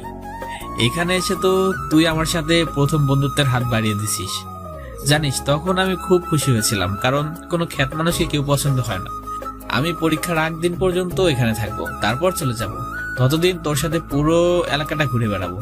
আচ্ছা, এখন চল তোকে বাড়িতে পৌঁছে দিয়ে আসি। তারপর নীলার রাজ মিলে বেরিয়ে পড়ে, নিজের বাবার সাথে বাড়িতে চলে যায়। তারপর রুমে গিয়ে বিছানায় বসে পড়ে। কিছুই তো মাথায় ঢুকতেছে না। নীলকে খ্যাত ছোট লোক বলে এত অপমান করলাম, ওকে কি না কি ভাবছিলাম, আর কি বের হলো ওর পরিচয়। তানহা কিছুই বুঝতে পারছে না, তাই বাবার কাছে চলে যায়। গিয়ে দেখে বাবা রুমে বসে আছে। আচ্ছা বাবা, তোমার কাছে আমি একটা কথা জিজ্ঞেস করব। হ্যাঁ মা, কি জানতে চাস বল। বাবা, নীল তো একটা খ্যাত আর ছোট লোক। ওকে তো আমি পছন্দ করতাম না, সবসময় ওকে অপমান করতাম, কিন্তু আজকে তো কিছুই বুঝতে পারলাম না। আর সেদিন ওই ছোট লোকটার জন্য আমাকে থাপ্পড় পর্যন্ত মারলে। এই তানহা, তুই কাকে খ্যাত বলছিস? তুই কি শুনতে পাস নাই যে নীল কি বলল তখন? আর নীল হলো একজন আন্ডারগ্রাউন্ড কমান্ডো। এইখানে এই মিশনে এসেছিল। আমার কাছে আগে একটা ফোন এসেছিল যে এখানে নীল আসবে, ওর সমস্ত দায়িত্ব যেন আমিই নেই। কিন্তু দুর্ভাগ্যবশত ওকে আমি চিনতাম না। পরে যখন তোর কথা মতো কলেজে ওকে অ্যারেস্ট করতে গেলাম, তখন আমার ফোনে একটা ফোন এসেছিল। আর ফোনের ওপাশে কে ছিল জানিস? আমাদের দেশের প্রধানমন্ত্রীর কমান্ডো প্রধান, যে কিনা এই মিশনটা নিয়ে কাজ করছিল। আমাকে বলল, যদি এমপির দায়িত্বটা হারাতে না চাও তাহলে এই ছেলেটাকে ছেড়ে দাও। আর আমার কাছে নীলের পরিচয় বলে দিল। তখনই আমার অবস্থা খারাপ হয়ে গেছিল, আর তোর উপর খুব রাগ হয়েছিল, তাইও চড়ও মেরেছিলাম। বাবা, তুমি কি বলছো এসব?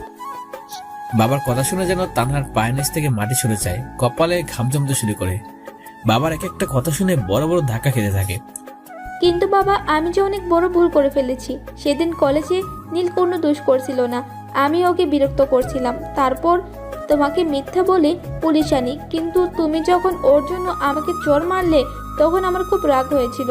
আমি অহংকারে ফেটে পড়ছিলাম আর প্রতিজ্ঞা করেছিলাম যে ওকে শাস্তি দিব।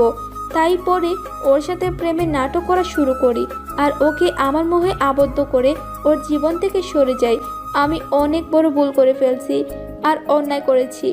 আগে ওকে দেখতে পারতাম না, কিন্তু এখন নিজের অজান্তে ওকে ভালোবেসে ফেলেছি। কিন্তু নীল কি এখন আমাকে মেনে নিবে? কারণ ওর মনটা তো আমি ভেঙে দিয়েছি। সেটা আমি জানি না রে তানহা, তবে একটা বিষয় জানি, নীল খুব ভালো ছেলে, সবার সাথে খুব ভালো করে মিশে যেতে পারে, সবাইকে খুব ভালো সম্মান। এই যুগে এরকম ছেলে আরেকটা মেলে না সহজে। আর তুই তো ওর মনটাই ভেঙে দিয়েছিস। কারো মন ভাঙলে সহজে সেটা জোড়া লাগে না। হ্যাঁ, যদি পারিস তাহলে পায়ে ধরে ক্ষমা চাইবি, এখানে আমার কিছু বলার নাই। বাবা, আমি জানি যে নীল আমাকে মেনে নিবে না, কারণ নীল আমাকে অবহেলা করে। আমি ওকে ছাড়া এখন বাঁচতে পারবো না। বলে রুমে চলে যায়, বিছানায় শুয়ে কাঁদতে থাকে। এইটা আমি কি করলাম? নীল তো বড় একজন মানুষ হয়েও কখনো নিজের অহংকার দেখালো না। ইচ্ছা করলেই তো আমার থেকে প্রতিশোধ দিতে পারতো, কিন্তু সেটা নীল করে নাই। বরং মাথা নিচু করে আমার সব রকম অপমান সহ্য করে গেছে। এখন আমি নীলকে ছাড়া তো বাঁচতে পারবো না। মনের অজান্তে ওকে ভালোবেসে ফেলেছি। এখন ওকে ছাড়া শূন্যতা বিরাজ করছে বলে কাঁদতে থাকে। একসময় ঘুমিয়ে যায়। এদিকে নীল বাসায় গিয়ে ল্যাপটপ অন করে, তারপর নেট থেকে ওর আম্মুকে ফোন করে। এ আম্মু, কেমন আছে তোমরা? সত্যি তোমাদের সাথে অনেকদিন পর কথা হচ্ছে। আরে আমরা তো অনেক ভালো আছি। তো তোর মিশনের কি অবস্থা? আম্মু, এটা তো অনেক বড় খুশির খবর। আম্মু, এটা তো অনেক বড় খুশির একটা ব্যাপার, কারণ আজকে আমার মিশনটা কমপ্লিট হয়েছে। কিন্তু আমি ভাবতে পারছি না যে কলেজের প্রিন্সিপাল এই ড্রাগ স্মাগলিংদের সাথে এত জঘন্য অপরাধ করছে কেন। শিক্ষকরা যদি এগুলো করতে পারে তাহলে দেশের অবকাঠামো কোন জায়গায় গিয়ে দাঁড়াবে, তুমি ভাবতে পারো একবার? কি বলিস কি তুই? একজন কলেজের টিচার হয়ে এই অন্যায় কাজ করেছে, ওকে তো ফাঁসির দড়িতে ঝোলানো উচিত। আর আম্মু, ড্রাগনকে অ্যারেস্ট করে ফেলেছি, যে কিনা সমস্ত নাটের গুরু। সমস্ত ড্রাগ তো ওর হাত দিয়ে পাচার হয়, ওটাকে আমি ধরে ফেলেছি। আর হ্যাঁ, বাসায় আগামী সপ্তাহে চলে আসছি, কোনো টেনশন কর না। এখন ফোনটা রাখি, পরে কথা বলবো। তারপর ফোনটা কেটে দিয়ে ঘুমিয়ে পড়লাম। পরদিন সকালে উঠে কলেজে চলে গেলাম, কিন্তু আজকে কোনো ক্লাস করার জন্য না, আজকে সবার সাথে পরিচিত হওয়ার জন্য। কলেজে গিয়ে দেখি রাজ আমার আগে এসে বসে আছে। ওকে দেখে খুব খুশি হলাম। তারপর ওর পাশে গিয়ে আড্ডা দিতে লাগলাম। কলেজের ছেলেমেয়েরা এসে আমার সাথে পরিচিত হয়ে গেল, সবার সাথে হাত মিলালাম। এখন একটা বিষয় মনে হলো, যখন নিজের পরিচয়টা দেয় নাই তখন কেউ কথা বলতে আসে নাই, কিন্তু এখন আমার পরিচয় জেনে সবাই কাছে চলে আসলো, আমাকে সম্মান জানাচ্ছে। কি আজব দুনিয়া। আর রাজনীল বসে বসে গল্প করতে লাগলো আর হাসাহাসি করতে লাগলো। এদিকে তানা কলেজে এসে দেখলো যে নীল বসে আছে। তানা মুচকি এসে দিল, নীলের কাছে এসে বসে পড়লো। কেমন আছো তুমি নীল? তানহা এরকম আচরণ দেখে অবাক হয়ে গেলাম। কি হলো তানহা, তুমি এরকম গায়ের সাথে মিশে বসলে কেন? আরে তুমি তো আমার বয়ফ্রেন্ড, দুজন দুজনকে খুব ভালোবাসি, তো তুমি এমন করছো কেন? তুমিও তো আমাকে অনেক ভালোবাসো। তোমার কি মাথা খারাপ হয়ে গিয়েছে নাকি? কই থেকে এসে গায়ের সাথে মিশে বসে আছো, আবার অধিকার খাটাচ্ছ? তোমার জন্য আমার মনে এখন কোনো জায়গা নেই, তুমি আমার আগে থেকেই মন ভেঙে দিয়েছো। নীল, আমি তোমাকে খুব ভালোবাসি, বিশ্বাস করো, তোমাকে ছাড়া বাঁচতে পারবো না। আমি তোমাকে দেখতে পারতাম না, এইসব করছিলাম প্রতিশোধ নেওয়ার জন্য, কিন্তু এখন তোমাকে ছাড়া কোনো কিছু চিন্তা করতে পারছি না। প্লিজ আমাকে একটা শেষ সুযোগ দাও। সেটা সম্ভব নয়, তোমার উপর থেকে সমস্ত বিশ্বাস উঠে গিয়েছে আমার। তোমাকে এখন আমার একটু বিশ্বাস হয় না। তুমি আমার মনটা কেড়ে নিয়ে কাচের মতো ভেঙে ফেলেছো। এখন আমার থেকে সরে যাও বলে উঠে দাঁড়ালাম। তখনই পায়ে পড়ে যায়। নীল, আমি তোমাকে খুব ভালোবাসি, আর আমি তোমাকে ছাড়া বাঁচতে পারবো না। তোমাকে নিজের অজান্তেই ভালোবেসে ফেলেছি। প্লিজ আমাকে ফিরিয়ে দিও না। নিজের পাটা ছাড়িয়ে নিয়ে রাজের সাথে চলে আসলাম, কারণ এসব কাহিনী দেখার সময় আমার নেই।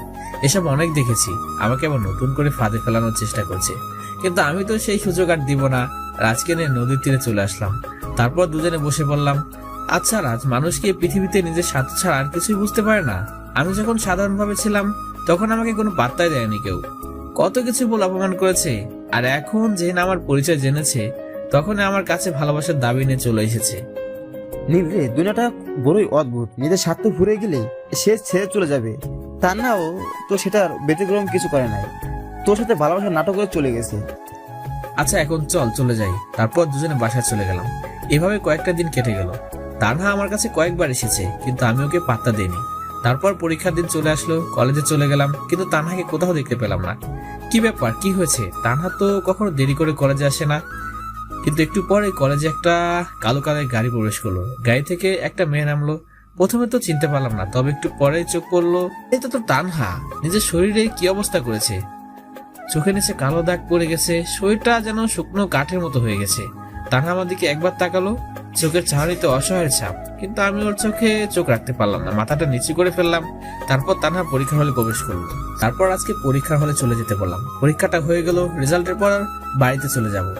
সেই কয়দিন এখানে রাজের সাথে থাকবো। শিক্ষকরা আমাকে নিয়ে গেস্ট রুমে বসালেন, তারপর সমস্ত খাবারের আয়োজন করলো। আমি শুধু অবাক হয়ে তাকিয়ে থাকলাম, কারণ আমার মোটেও ক্ষুধা নেই। এইসব কি আমি এখন খেতে পারবো নাকি? আরে স্যার, আপনারা কি করছেন এগুলো? আমি তো এসব কিছুই খেতে পারবো না, পেট একদম ভর্তি হয়ে আছে। আরে আপনি কি বলছেন এগুলো? আমরা তো সামান্য কিছুর আয়োজন করেছি, বেশি কিছু করতে পারি নাই। প্লিজ আপনারা আমাকে নিজের ছেলের মতো ভাববেন। আমি আপনাদের চেয়ে অনেক ছোট। আমি অফিসার হতে পারি, কিন্তু আপনাদের মতো সম্মানিত না। আমি এতগুলো খাবার এমনি কিভাবে খাবো তাই বলেন? কিন্তু কোনো কিছু বলে শিক্ষকদের থামানো গেল না, জোর করে আমাকে খাইয়ে দিল। তারপর আমার সাথে বসে গল্প করতে থাকলো। পরীক্ষা শেষ হয়ে গেল, রাজের সাথে ক্যাম্পাসে এসে দাঁড়ালাম। তখনই তান্না পরীক্ষা শেষ করে বাইরে বের হয়ে আসলো। চেহারা অনেক খারাপ হয়ে গিয়েছে, নিজের শরীরের প্রতি মনে হয় যত্ন নেয় না। দেখি হঠাৎ আমার দিকে আসছে, আমার সামনে এসে দাঁড়ালো। নীল, আমি তোমাকে একটা কথা বলতে চাই, প্লিজ না করো না। হ্যাঁ, কি বলবেন তাড়াতাড়ি বলুন। তবে হ্যাঁ, ওই প্রেমের নাটক আর আমার কাছে করতে আসবেন না। আমি মিশনটা শেষ করার আগে আপনার মিথ্যে প্রেমের মোহনাতে ভেসে গেছিলাম, কিন্তু আপনি সেই ভুলটা নিজ থেকেই ভেঙে দিলেন। আমি তো আপনাকে খুব ভালোবেসেছিলাম, আপনাকে ছাড়া কোনো কিছু চিন্তাই করতে পারতাম না। তবে কেন আমাদের সরল মনটা নিয়ে খেলা করলেন আপনি? আর নিজের চেহারা ইহাল করেছেন কেন? যত্ন নেওয়া কি একদম ভুলে গিয়েছেন নাকি? আপনি তো এই কলেজের টপ সুন্দরী, তো হঠাৎ করে আপনার এটা হলো কি করে? দিলে কথা শুনে শুকনো মুখে একটা স্লান হাসি দিয়ে যেখানে কষ্টের সাপ রয়েছে। আচ্ছা নীল, তুমিই বলো, আমি যার জন্য নিজেকে সাজিয়ে রাখবো, যার জন্য নিজের শরীরের যত্ন নিব, সে যদি আমার কাছে না থাকে তাহলে কার জন্য এসব করব? হ্যাঁ, এটা ঠিক বলেছো যে আমি সব সময় নিজেকে নিয়ে ব্যস্ত থাকতাম, কিন্তু এখন তো তোমার একটু ভালোবাসা পাওয়ার জন্য ব্যস্ত থাকি, তাই আর নিজের শরীরের যত্ন নেওয়া হয় না। কিন্তু আমার ভালোবাসার মানুষটার সামনে দাঁড়িয়ে আছে, আপন হতে পারছি না। নিজে ঠিকই বলছিল, যেদিন ভালোবাসার মানুষটার মর্ম বুঝবো সেদিন তখন সে হারিয়ে গেলেও আর ধরে রাখতে পারবো না। আর এখন তোমার সাথে ঠিক এইটাই হয়েছে। আমি তো এখন নিজেকে ফিল করতে পারি না, মনে হয় দুনিয়া থেকে অল্প দিনেই হারিয়ে যাব। আর এখন শেষ একটা কথাই বলে যাচ্ছি, আমি তোমাকে খুব ভালোবাসি আর তুমিও আমাকে ভালোবাসো, কিন্তু আমি তোমার মনে আঘাত করেছি তাই মেনে নিচ্ছ না। যেদিন আমি হারিয়ে যাব সেদিন নিশ্চয়ই তুমি আমার জন্য কাঁদবে। এইটাই আমার শেষ কথা, আশা করি তোমাকে আর ডিস্টার্ব করব না। ভালো থেকে বলে একটা হাসি দিয়ে চলে গেল। তানহার কথা শুনে এক পা নাড়াতে পারলাম না, কারণ ওর শেষের কয়েকটা কথা কানের মধ্যে বাজতে লাগলো। সত্যি আমি তো তানহাকে এখনো অনেক ভালোবাসি, কিন্তু কিছু একটা আমাকে ওর থেকে দূরে সরিয়ে রেখেছে। মনে হয় আমার মনটা এখন ওর উপর রাগ করে আছে। তবে সত্যি বলতে তানহা অনেক চেঞ্জ হয়ে গিয়েছে। যাক, সেটা পরে দেখা যাবে, এখন বাসায় গিয়ে বিশ্রাম করা যাক। রাতকে বাসায় পাঠিয়ে দিয়ে নিজে বাসায় চলে গেলাম। এভাবে কয়েকটা দিন কেটে গেল। পরীক্ষা শেষ হয়ে গিয়েছে, এরই মধ্যে কলেজে নতুন প্রিন্সিপাল নিয়োগ হয়েছে। আর অল্প কয়েকদিনের মধ্যে রেজাল্ট বের হবে। ওকে বিশেষ অতিথি হিসেবে ইনভাইট করা হয়েছে। পরিবার সাথেও অনেকদিন হলো দেখা হয় না, তাই ওদেরকেও বলছি এখানে চলে আসতে। সব মিলে মনটা অনেক ভালোই লাগছে। বিকালবেলা রাজকে ফোন দিয়ে একটা পার্কে আসতে বললাম। তারপর নিজে তৈরি হয়ে চলে গেলাম পার্কে। গিয়ে দেখি রাজও বসে আছে। রাজকে দেখে তো নিজেই ফিদা হয়ে গেলাম। আজকে ওকে সুন্দর লাগছে। কি রাজ, আজকে তো তোকে হিরোর মতো লাগছে। এই হয়েছে, আর পাম দিতে হবে না। তুই কি কম সুন্দর নাকি? চল এখন কি এক জায়গায় বসি। আচ্ছা, আমার কিন্তু তান্নাকে দেখে অনেক খারাপ লাগছে। তান্না কিন্তু সত্যি অনেক পরিবর্তন হয়ে গেছে, সত্যি তোকে ভালোবাসি ফেলেছে। আর ওর শরীরের অবস্থা দেখেছিস? তা তানহাকে এখন আমি অনেক ভালোবাসি, তবে কি জন্য যেন ওকে আপন করে নিতে পারছি না আমি। ওকে দেখে তো আমার অনেক খারাপ লাগছে, তবে ভাবছি আপন করে নেব। বলছিস তো যে ওকে আপন করে নিবি, তবে দেখি যেন দেরি না হয়ে যায়। ওর যা অবস্থা দেখলাম সেটাতে দুনিয়া থেকে মনে হচ্ছে হারিয়ে যাবে। তুই ওকে খুব তাড়াতাড়ি আপন করে নে। হ্যাঁ, সেটা দেখবো। জানিস, আমার পরিবারকে এখানে নিয়ে আসছি। তোদের রেজাল্টের দিন তো পুরো পরিবার সহ আমি উপস্থিত থাকবো, খুব মজা করবো দুজন মিলে।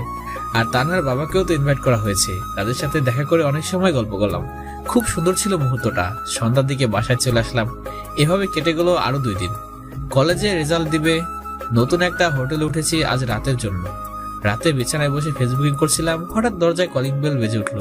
দরজা খুলে দেখি আব্বু আম্মু আর আমার বোন যারা চলে এসেছে। আমাকে দেখেই তো পাগলিটা জড়িয়ে ধরলো। কেমন আছিস তুই ভাইয়া? হ্যাঁ রে কিউটি, আমি খুব ভালো আছি। তো তুই কেমন আছিস? ভাইয়া রে, এখন খুব ভালো থাকবো, কারণ আমি তোকে পেয়ে গেছি। তোকে আজ খুব করে জ্বালাবো। আর একবার শুধু বাসায় যা, তোরে বিয়ে কেমন করে দিতে হয় সেটা খুব ভালো করে জানি আমি। দেখ তো, বাবা মাকে বাইরে দাঁড় করিয়ে দিয়ে রাখছি আমরা। বাবা মা, তোমরা ভিতরে আসো। আমার বোনটাকে পেয়ে তোমাদের কথা ভুলে গিয়েছিলাম, তারপর সবাইকে ভিতরে নিয়ে আসলাম। আরে ভাইয়া, হোটেলটা তো আমার খুব পছন্দ হয়েছে, এটা কিনে ফেল, তাহলে আর আমার থাকার জন্য কষ্ট করতে হবে না।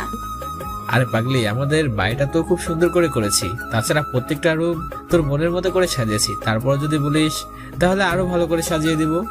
না রে ভাইয়া, আমার এত কিছু লাগবে না। যা দিয়েছিস সেটাই আমার জন্য অনেক কিছু। আমার আর কিছুরই প্রয়োজন নেই। এখন চল তো সবাই মিলে গল্প করি। তারপর সবাইকে নিয়ে গল্প করতে থাকলাম। আমাকে অনেকদিন পর কাছে পেয়ে গল্প যেন থামছে না। অনেক সময় পর্যন্ত গল্প করে রাতের খাবার খেয়ে নিলাম। তারপর সবাই ঘুমিয়ে গেলাম। সকালবেলায় সবাইকে নিয়ে কলেজের উদ্দেশ্যে বের হলাম। রাজকে ফোন করে দিলাম যেন তাড়াতাড়ি চলে আসে। তারপর কলেজে পৌঁছে দেখি অনেক বড় আয়োজন করেছে। 2টা চেয়ার দেখলাম বিশেষ করে সাজিয়ে রেখেছে, নিশ্চয়ই আমার আর তানহার বাবার জন্য। কলেজে এতক্ষণ প্রায় সবাই চলে এসেছে। শিক্ষকরা আমাকে দেখে স্টেজে নিয়ে গেলেন আর আমার পরিবারকে সামনের চেয়ারে বসানো হলো। একটু পরে কলেজে গেট দিয়ে কয়েকটা গাড়ি প্রবেশ করলো। গাড়ি থেকে তানহার বাবা বেরিয়ে আসলো, সাথে তানহাও আছে। শিক্ষকরা গিয়ে তানহার বাবাকে স্টেজে নিয়ে আসলো। তানহা গিয়ে স্টুডেন্টের চেয়ারে বসলো। তারপর প্রিন্সিপাল মাউথ হাতে নিল। আজ আমাদের কলেজে একটা অনুষ্ঠানের আয়োজন করা হয়েছে, সেখানে সমস্ত স্টুডেন্টদের মেধা যাচাই করা হবে। ইতিমধ্যে আমাদের কলেজে একটা দুর্ঘটনা ঘটে গিয়েছে, যে কারণে আমরা সব শিক্ষকগণ লজ্জিত। আমার আগের প্রিন্সিপাল সাহেব ড্রাগ স্মাগলিং এর সাথে জড়িত ছিলেন, এটা কেউ কোনো শিক্ষকের কাছ থেকে আশা করে না। তবে আজকে এখানে 2 জন সম্মানিত ব্যক্তি বসে আছেন। একজন দেশের সবচেয়ে বড় বিজনেসম্যান আনোয়ার সাহেব, আর অপরজন হলেন underground commando head of the department Neel Chowdhury. Neel তো একজন দেশের সেবক। আমরা তাকে অন্তর দিয়ে সম্মান করি, কারণ সে একজন বড় অপরাধী। ড্রাগনকেও অ্যারেস্ট করেছে। আমি আর কথা বাড়াবো না, আমি ছাড়াও অনেকে কথা বলবে।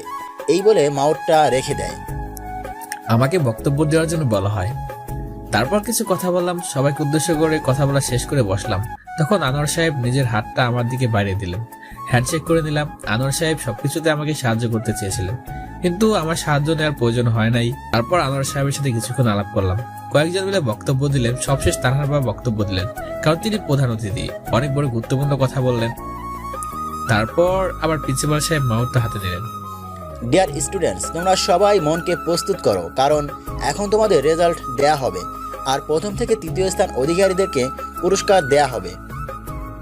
তারপর প্রিন্সিপাল সাহেব নাম ঘোষণা করতে লাগলেন। প্রথম হয়েছে আমার বন্ধু রাজ। আমি তো অনেক খুশি হলাম, আর এই পুরস্কারটা আমার হাত থেকে নিল রাজ। এভাবে সবার নাম ঘোষণা করলো, কিন্তু সবাই অবাক হয়ে গেল যখন তানহার নাম সবার শেষে পাওয়া গেল। যেখানে তানহা সবসময় প্রথম হতো, আর সেখানে এখন সবার পিছনে। ইতিমধ্যে সবার মাঝে কানাঘোষা শুরু হয়ে গেছে। আমি মাউথ নিয়ে সবাইকে শান্ত করলাম। অনুষ্ঠানটা ভালোভাবে হয়ে গেল। আমাদের জন্য বিশেষ খাবারের ব্যবস্থা করেছে শিক্ষকরা, তাই খেতে চলে গেলাম। খাওয়ার সময় তানহা আমার দিকে বারবার কোন দৃষ্টিতে তাকাচ্ছিল, কিন্তু ওর চোখে চোখ রাখতে আমি পারছিলাম না। কিরে ভাইয়া, মেয়েটা তোর দিকে এভাবে তাকাচ্ছে কেন? দেখ তো, মনে হচ্ছে মেয়েটা কাঁদছে। তোর সাথে কি কিছু হয়েছে নাকি? যার কাছে কিছুতেই বলতে চাইছিলাম না, কিন্তু জোর করে সবকিছু শুনে নিল। আমার ভাবিটা তো দেখতে মাশাআল্লাহ, কিন্তু আচরণটা এমন ছিল ভাবতে পারছি না। আরে আমার চেহারাও তো অনেক ভালো, তাই বলে কারো মন নিয়ে খেলতে হবে নাকি? যারাকে শান্ত করলাম। খাওয়া শেষ করে বাইরে বের হয়ে আসলাম। তানহা হঠাৎ করে এসে আমার পায়ে পড়ে গেল। নীল, আমি তোমাকে অনেক ভালোবাসি, প্লিজ আমাকে ফিরিয়ে দিও না। তুমি যদি আমাকে গ্রহণ না করো তাহলে আমি মারা যাব, কিন্তু আমি তোমাকে ছাড়া আর থাকতে পারছি না। বুকের ভেতরটা শূন্য হয়ে গেছে, তোমাকে নিয়েই সবসময় ভাবি, তোমাকে ভুলতে পারছি না। প্লিজ আমাকে ফিরিয়ে দিও না। এটা না, তোমার কি মাথা খারাপ হয়ে গেছে নাকি? আমার পা ছাড়ো বলছি। এটা কিন্তু এখন বেশি বাড়াবাড়ি হয়ে যাচ্ছে। না, আমি ছাড়বো না। তুমি ভালোবাসি না বললে আমি ছাড়বো না। ধুর, আমার অনেক রাগ হয়ে গেল। অন্তত পাটা ছাড়বে তো। বাইক ঝটকা মেরে ছাড়িয়ে দিলাম। তোমাকে আমি ভালোবাসতে পারবো না, এখন এখান থেকে যেতে পারো। তানহা কাঁদতে কাঁদতে চলে গেল। আমিও রাজের সাথে দেখা করে আমার পরিবার নিয়ে বাসায় চলে আসলাম। কয়েকজন বন্ধু আমার আসার খবর পেয়ে বাড়িতে জড়ো হয়ে গেল। সারাদিন খুব আনন্দের মধ্যে দিয়ে কাটলো। ক্লান্ত হয়ে রাতের খাবার খেয়ে ঘুমিয়ে পড়লাম। সকালে ফোনের শব্দে ঘুম ভাঙলো। রাজ ফোন করেছে। হ্যাঁ রাজ, বল কি হয়েছে? দোস্ত, তানহা সুসাইড করার চেষ্টা করেছিল। তুই তাড়াতাড়ি সিটি হাসপাতালে চলে আয়। তানহার অবস্থা অনেক খারাপ, যে কোনো সময় কিছু একটা হয়ে যেতে পারে। রাজের কথা শুনে পায়ের নিচ থেকে মাটি সরে গেল। তারা তুমি এরকম কি জন্য করলে? আমিও যে তোমাকে প্রচন্ড পরিমাণে ভালোবাসি। তোমার উপর তো শুধু আমার অভিমান ছিল, আমার অভিমানটাও ভাঙতে পারলে না। তুমি এরকম কেন করলে? চোখের পানি মুছে শার্টটা গায়ে দিয়ে গাড়ি নিয়ে বেরিয়ে পড়লাম। চোখ দিয়ে অঝরে পানি পড়ছে। গাড়িটা ঝড়ের গতিতে চালাতে লাগলাম। একটু পরে হসপিটালে পৌঁছে গেলাম। দেখি তানহার বাবা মা কেবিনের বাইরে বসে আছে, আর রাজ লিজা একপাশে দাঁড়িয়ে আছে। তানহার বাবা আমাকে দেখে দৌড়ে আসলো। নীল বাবা, তানহা আমাকে তোমাদের ব্যাপারে সবকিছু বলেছে। দেখো না, আমার পাগলিটা তোমাকে পাবে না বলে কি পাগলামো করেছি। আমি জানি যে তোমাকে তানহা অত্যাচার করেছি, কিন্তু এটাও সত্য যে তানহা তোমাকে খুব ভালোবাসে। সেটার প্রমাণ আমরা নিজেরা। প্লিজ আমার মেয়েটাকে বাঁচিয়ে নাও। বলে কাঁদতে লাগলো। আমি বললাম, আঙ্কেল আপনি কোনো চিন্তা করবেন না, আমি সবকিছু দেখছি। একটু পর অপারেশন রুমের ডক্টর বের হলেন। দৌড়ে গেলাম। ডক্টর, রোগীর কি অবস্থা? আপনাদের চিন্তার কোনো কারণ নেই, রোগী বিপদসীমার বাইরে আছে। যদি সময় মতো না নিয়ে আসতো তাহলে কিছু একটা হয়ে যেত। যাই হোক, এখন আপনারা দেখা করতে পারেন রোগীর সাথে। আমি বাদে সবাই কেবিনে চলে গেল। একটু পর আঙ্কেলরা বেরিয়ে আসলেন। নীল বাবা, তানহা তোমাকে ভিতরে ডাকছি। ভিতরে গেলাম। তানহা বেডে শুয়ে আছে। আমাকে দেখে মুখটা ঘুরে নিল। আমি গিয়ে ওর পাশে বসলাম। তানহা, আমি সরি, আর কখনো এমনটা হবে না। একদম চুপচাপ, কোনো উত্তর নাই। তানহা, হে ম্যাম সরি, আমাকে মাফ করে দাও। কোনো কথা নাই। পাশে থেকে একটা সিরিঞ্জ নিয়ে হাতে ধরলাম। তানহা, তুমি যদি এখন কথা না বলো তাহলে আমি আমার হাতে ঢুকিয়ে দেবো। এইবার নীলের দিকে মাথা ঘুরে থাকায়, ওইটা হাত থেকে ফেলে দাও বলছি, না হলে কিন্তু খুব খারাপ হয়ে যাবে। হাত থেকে সিরিঞ্জটা ফেলে দিলাম। তানহা, আমাকে মাফ করে দাও। আমি সত্যি তোমাকে অনেক ভালোবাসি। একবার তো আমার বিমানটা ভাঙাতে পারতে নাকি? তোমার কিছু হয়ে গেলে নিজেকে কিভাবে ক্ষমা করতাম আমি? বলো, আমাকে মাফ করে দিয়েছো? মাফ করতে পারি একটা শর্তে, আমাকে বিয়ে করতে হবে আর এখন কিস করতে হবে। ওই প্রথম শর্ত মানতে পারবো, কিন্তু দ্বিতীয়টা এখন না, সেটা বিয়ের পরে। তোমাকে এখনই কিস করতেই হবে, না হলে এমন অবস্থা করব যা ভাবতে পারবে না। বলে নীলের মাথাটা টান দিয়ে ঠোঁটজোড়া নিজের দখলে করে নিল। এই ভিউয়ার্সরা এখনো এখানে কি করছেন? যান, ভাগেন এখান থেকে। আমার বলছি লজ্জা করে না? যান, বিয়েতে আসবেন সবাই, আর নিজেরা বিয়ে করে মজা নেবেন। বাকিটা ইতিহাস হয়ে থাকবে, সবাই ইতিহাস থেকে পড়ে নেবেন। সো দর্শক বন্ধুরা, আজকের গল্পটি আপনাদের কাছে কেমন লেগেছে সেটি অবশ্যই নিচে কমেন্ট করে জানাবেন। আর হ্যাঁ, পরবর্তীতে আপনারা কি ধরনের গল্প পেতে চান সেটিও নিচে কমেন্ট করে জানাবেন। সো সবাই ভালো থাকবেন, সুস্থ থাকবেন। আর হ্যাঁ, আপনি যদি এখনো আমাদের চ্যানেলটি সাবস্ক্রাইব না করে থাকেন তাহলে প্লিজ চ্যানেলটি সাবস্ক্রাইব করে পাশে থাকা বেল বাটনটি বাজিয়ে দিবেন। এতে করে আমাদের পরবর্তী ভিডিওগুলো পেয়ে যাবেন সবার আগে। ধন্যবাদ।